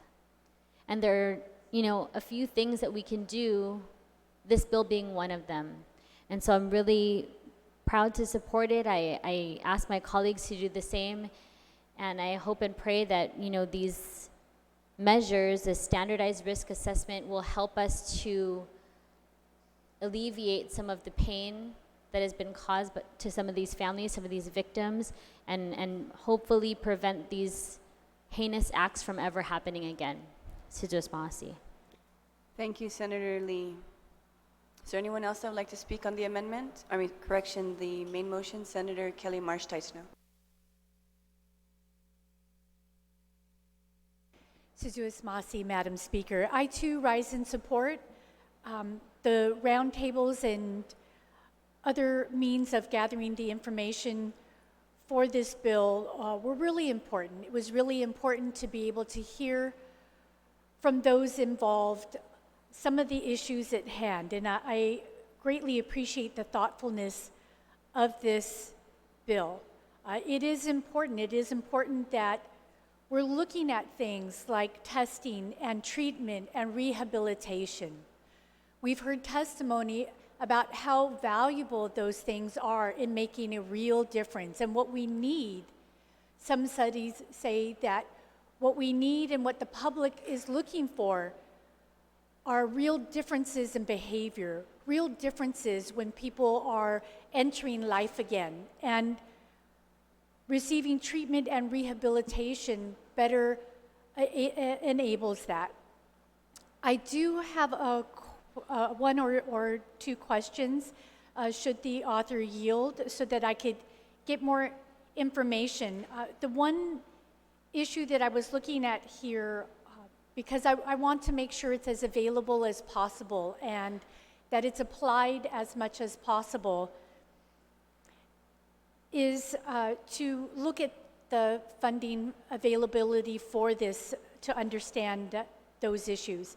So if I might ask the author, who is going to determine if somebody is indigent, and if she has some further details about that status and declaration that can help us understand that part of the process. Thank you very much, Senator Marsh-Titano. Senator Terlahi, do you yield to the question? Yes, thank you, Madam Thank Speaker. you. I will yield. Normally, when a person is going up for trial or in the criminal justice system, that's one of the very first things that they're going to determine, whether you are indigent or whether you are able to afford your own counsel. So that will be determined early on, and almost always once you've been declared indigent, it's very hard for you, if you've been convicted, to get out of that status. Because you're not allowed to work, you know, especially in these conditions. But so I know it's determined then, but I'm the only other time I can think where it would be relevant is if you're on release and you're working, and that they might make another determination. But these agencies are all very experienced with making that type of determination, Madam Speaker. Thank you very much, Senator Terlahi. Senator Marsh-Titano. Sujuis Maasi, Madam Speaker, and it's good to hear that the different agencies that are going to be involved here have that understanding and ability to determine whether one is indigent. And it seems to be important because not only at the beginning of one's process within the system, but if one is to be there for a period of time, years perhaps, it's good to know that that can be determined farther on into the process. So again, with the concern that this is as available as possible, because that's going to make the difference that we all want to see. It does mention here that time after time for the treatment and rehabilitation, that it is to be at the person expense. And so I worry a bit about those not having the means, so they may be determined indigent, so that means that there will be perhaps some relief. But it also does mention, and again, I thank the thoughtfulness of the author, because I know she went back and really thought about what might be available. And so in different points throughout the bill, it says that if they are indigent, at which point the government of Guam may provide access to government-funded or government-contracted service providers if available. And so I was just wondering at this point in time if she has any indication as to how available those are.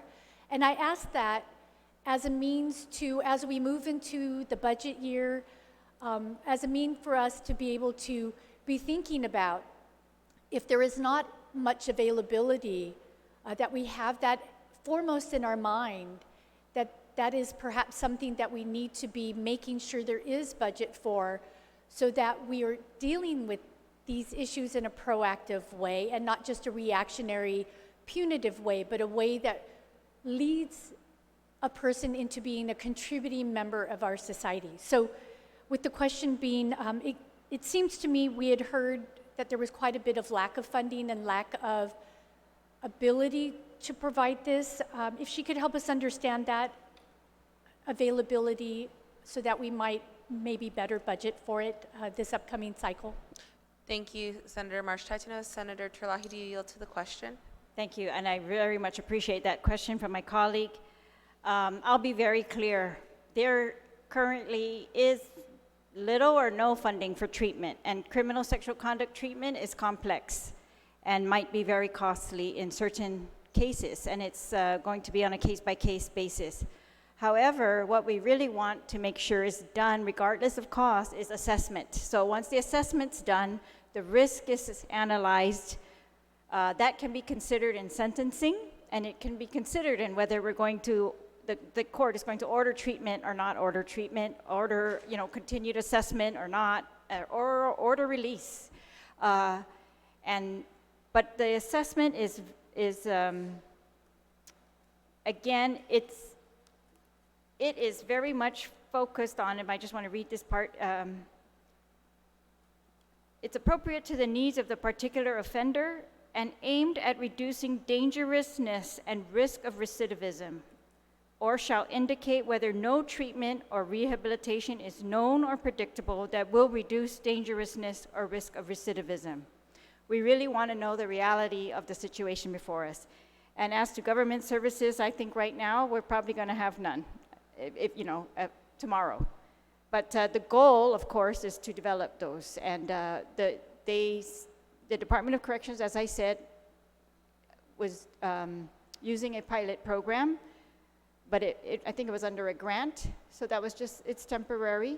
But we're going to have to learn from that and get the minds of these people together to help us, to put our money, especially where it's going to be most useful in regards to treatment.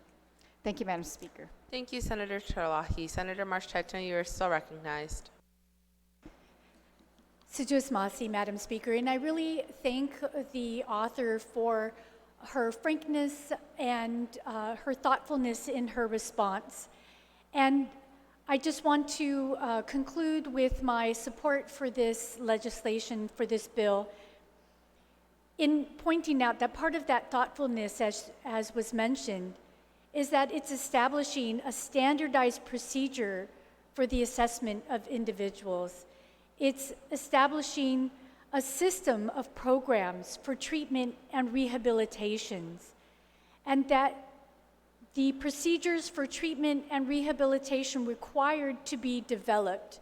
So it's really putting into place structure that, from all accounts, is sorely needed, and it's an excellent point to start, and then now it will be up to all of us together to be making sure that it works and serving our community.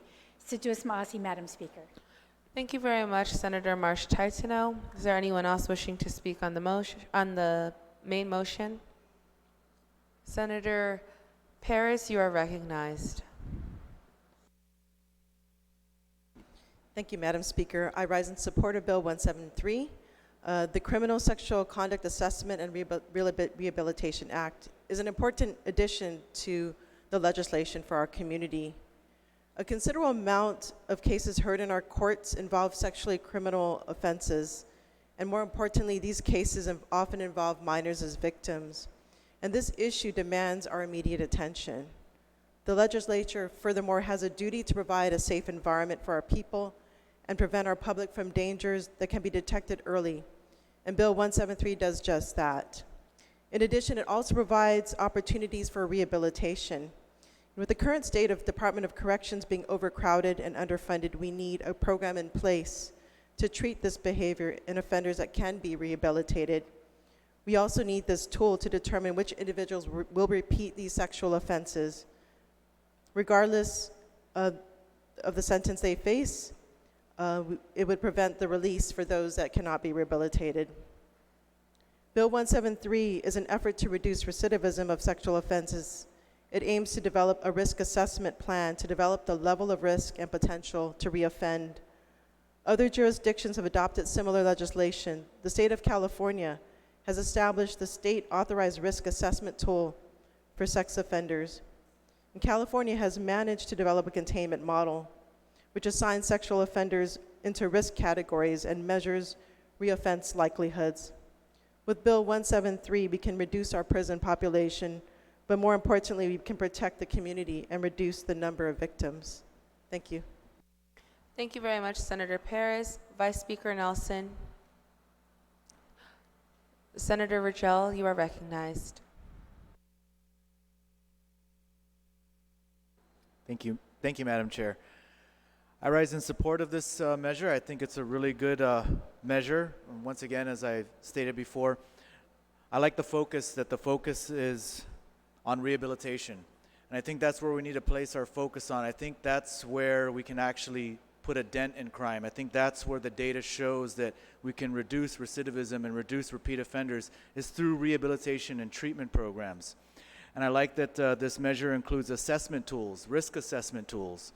And I did a short stint at the Judiciary of Guam, and at that time, I learned a lot about the risk assessment tools that they have and how they work towards reducing recidivism, and how they work towards figuring out what sort of treatment or what sort of assistance people need in order to rehabilitate themselves, in order to get the treatment they need so they don't continue to commit crimes.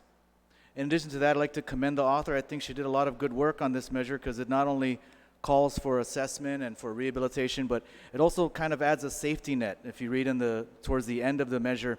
And I think she gathered this from the various public hearings that she held. I attended some of those public hearings, and in those hearings, this is exactly what the professionals were talking about. And she sort of closes some of the loopholes, specifically with regards to parole and probation. So now some people think, oh, rehabilitation, we just want to lock them up and throw away the key. But there is parole and there's probation. And one of the loopholes that the experts were talking about is that there's people that get put on parole without any proper rehabilitation, without any proper assessment, and they get released into the community. This bill actually requires now that if any offender who does not cooperate with assessments, complete treatment, or rehabilitation program shall not be eligible for parole. It also says that if they don't submit to assessments, treatment, or rehabilitation, the court can also revoke parole. They can revoke probation. So I think the author has done a really good job of sort of closing up some of the holes in the system, which is why she held those roundtables and some of the other hearings that she held on this measure. So I commend the author for this, and I fully support the measure. Thank you, Madam Chair. Thank you very much, Senator Rachel. Anyone else wishing to speak on the motion? Vice Speaker Nelson, you are recognized. Caesar Masi, Madam Speaker. Madam Speaker, I echo the words of the previous speaker. I stand in support of this bill. I want to thank the good author for committing a lot of time to such a measure. Many instances in our community when violent acts are made towards youth, criminal sexual conduct acts, there's no mercy for them. In a sense, we want to just throw them out like they're trash, but really in this measure, the good author created a way to help those that are suffering from an illness, to help the individuals, because we realize that they have families too.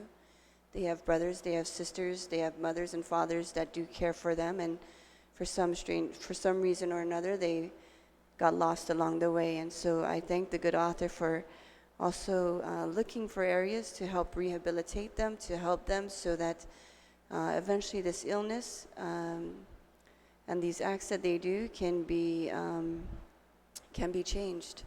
Thank you, Madam Speaker. Thank you very much. Anyone else on the main motion? Senator Munya, you are recognized.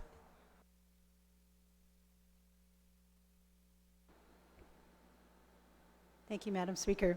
I think just in the rush to do the substitute bill, there's a subsection that's missing on the substitute bill that maybe it's just a technical subsection 93.50. So I just wanted to make note that that's not in here. I was just looking at some of the changes. You deleted it, so it's out. Okay. I just wanted to clarify.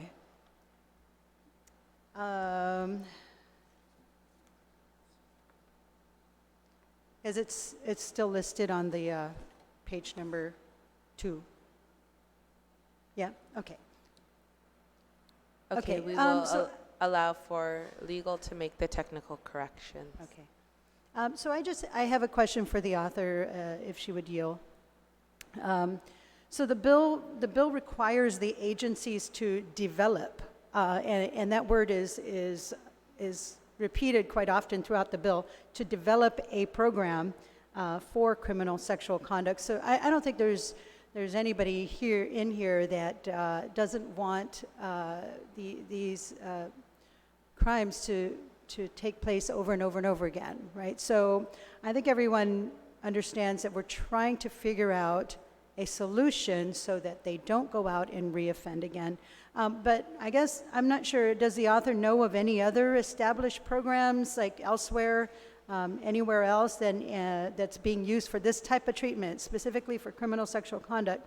And if so, are there any evidences of the successes for it, rather than us developing a brand new program? Senator Terlahi, do you yield to the question? Yes, Madam Speaker, and it's an excellent question, because the last thing I want our agencies to do is to actually go out and build a program, but it's challenging them to choose whether there is a program that can actually work and, is worth our money, or whether,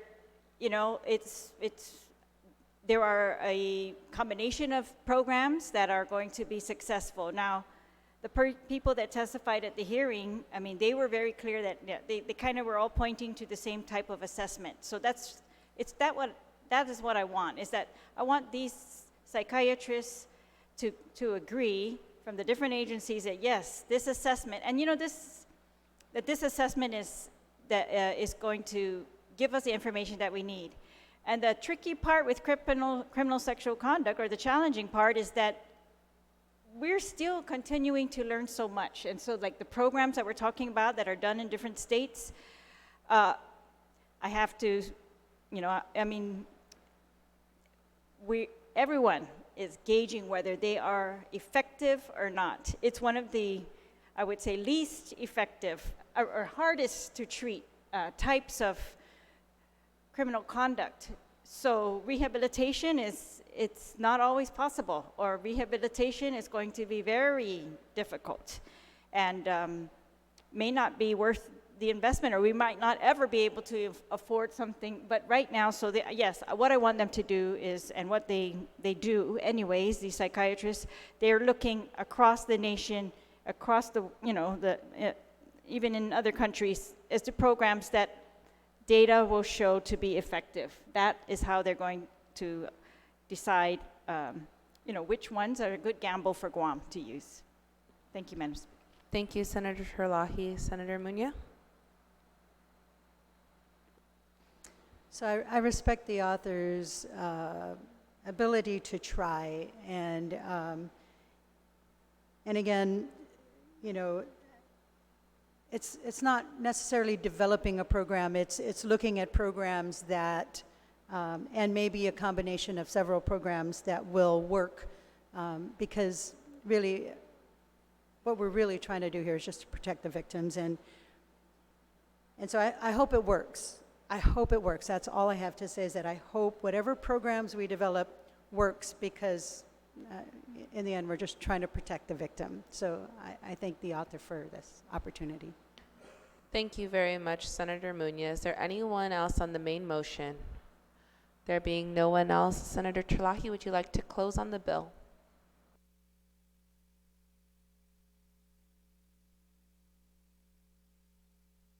Yes, Madam Speaker. So as far as treatment, there are many models to look at. There are programs that are being implemented, and as they learn more, they tweak them more. And so we were going to have to do that here on Guam for sure. But there are programs that are currently being implemented at the Guam Behavioral Health and Wellness Center, at Laddie Treatment Center.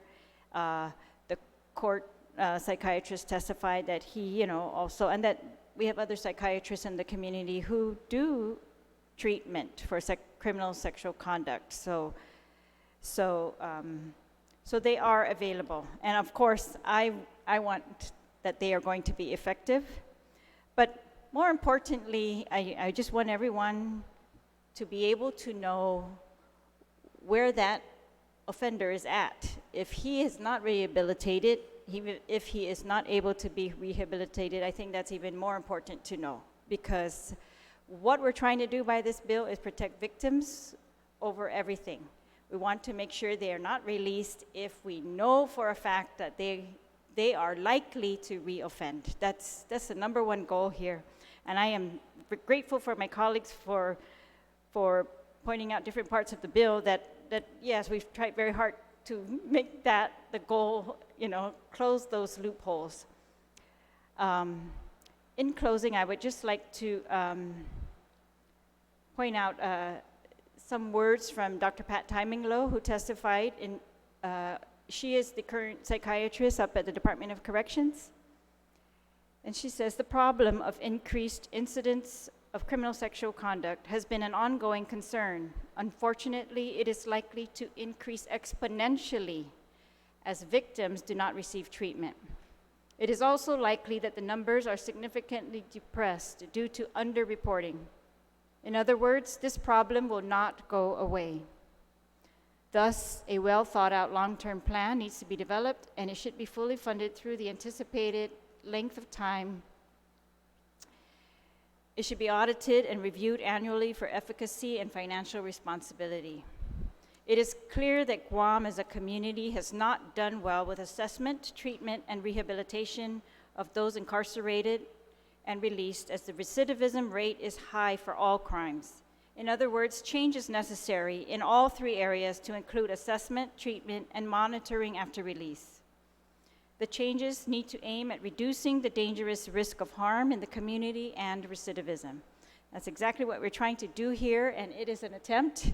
And I thank my colleagues for their support of this attempt, and I thank the professionals who deal with this every single day. It was actually very difficult to sit through those hearings. It's frustrating to read the newspaper. It's beyond frustrating. I was so angry.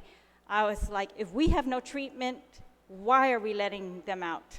If we know for a fact that we can't even determine whether they will reoffend, or if we know that they are going to reoffend, and we know that we are not treating them, why are we letting them out again? And I thank all my colleagues for protecting victims and potential victims in support of this bill. Madam Speaker, I'd like to add that Senator Sabina Perez be added as a co-sponsor to this bill. Thank you very much. Thank you very much. And on the motion to move it to the third reading file. Oh, on the motion to add Senator Perez as a co-sponsor, any objections? No objections. And on the motion to move it to the third reading file, any objections? Motion passes. Is there a motion for recess? Thank you, Madam Speaker. I move that we recess till Tuesday next week at 0900. I believe that's February 4th. Thank you. We are. Oh, this will be for voting. We have exhausted all the items on the second reading file, so we will return on Tuesday, 0900, February 4th, for voting. Thank you very much, Vice Speaker. We are in recess until Tuesday, February 4th at 9 a.m. for voting.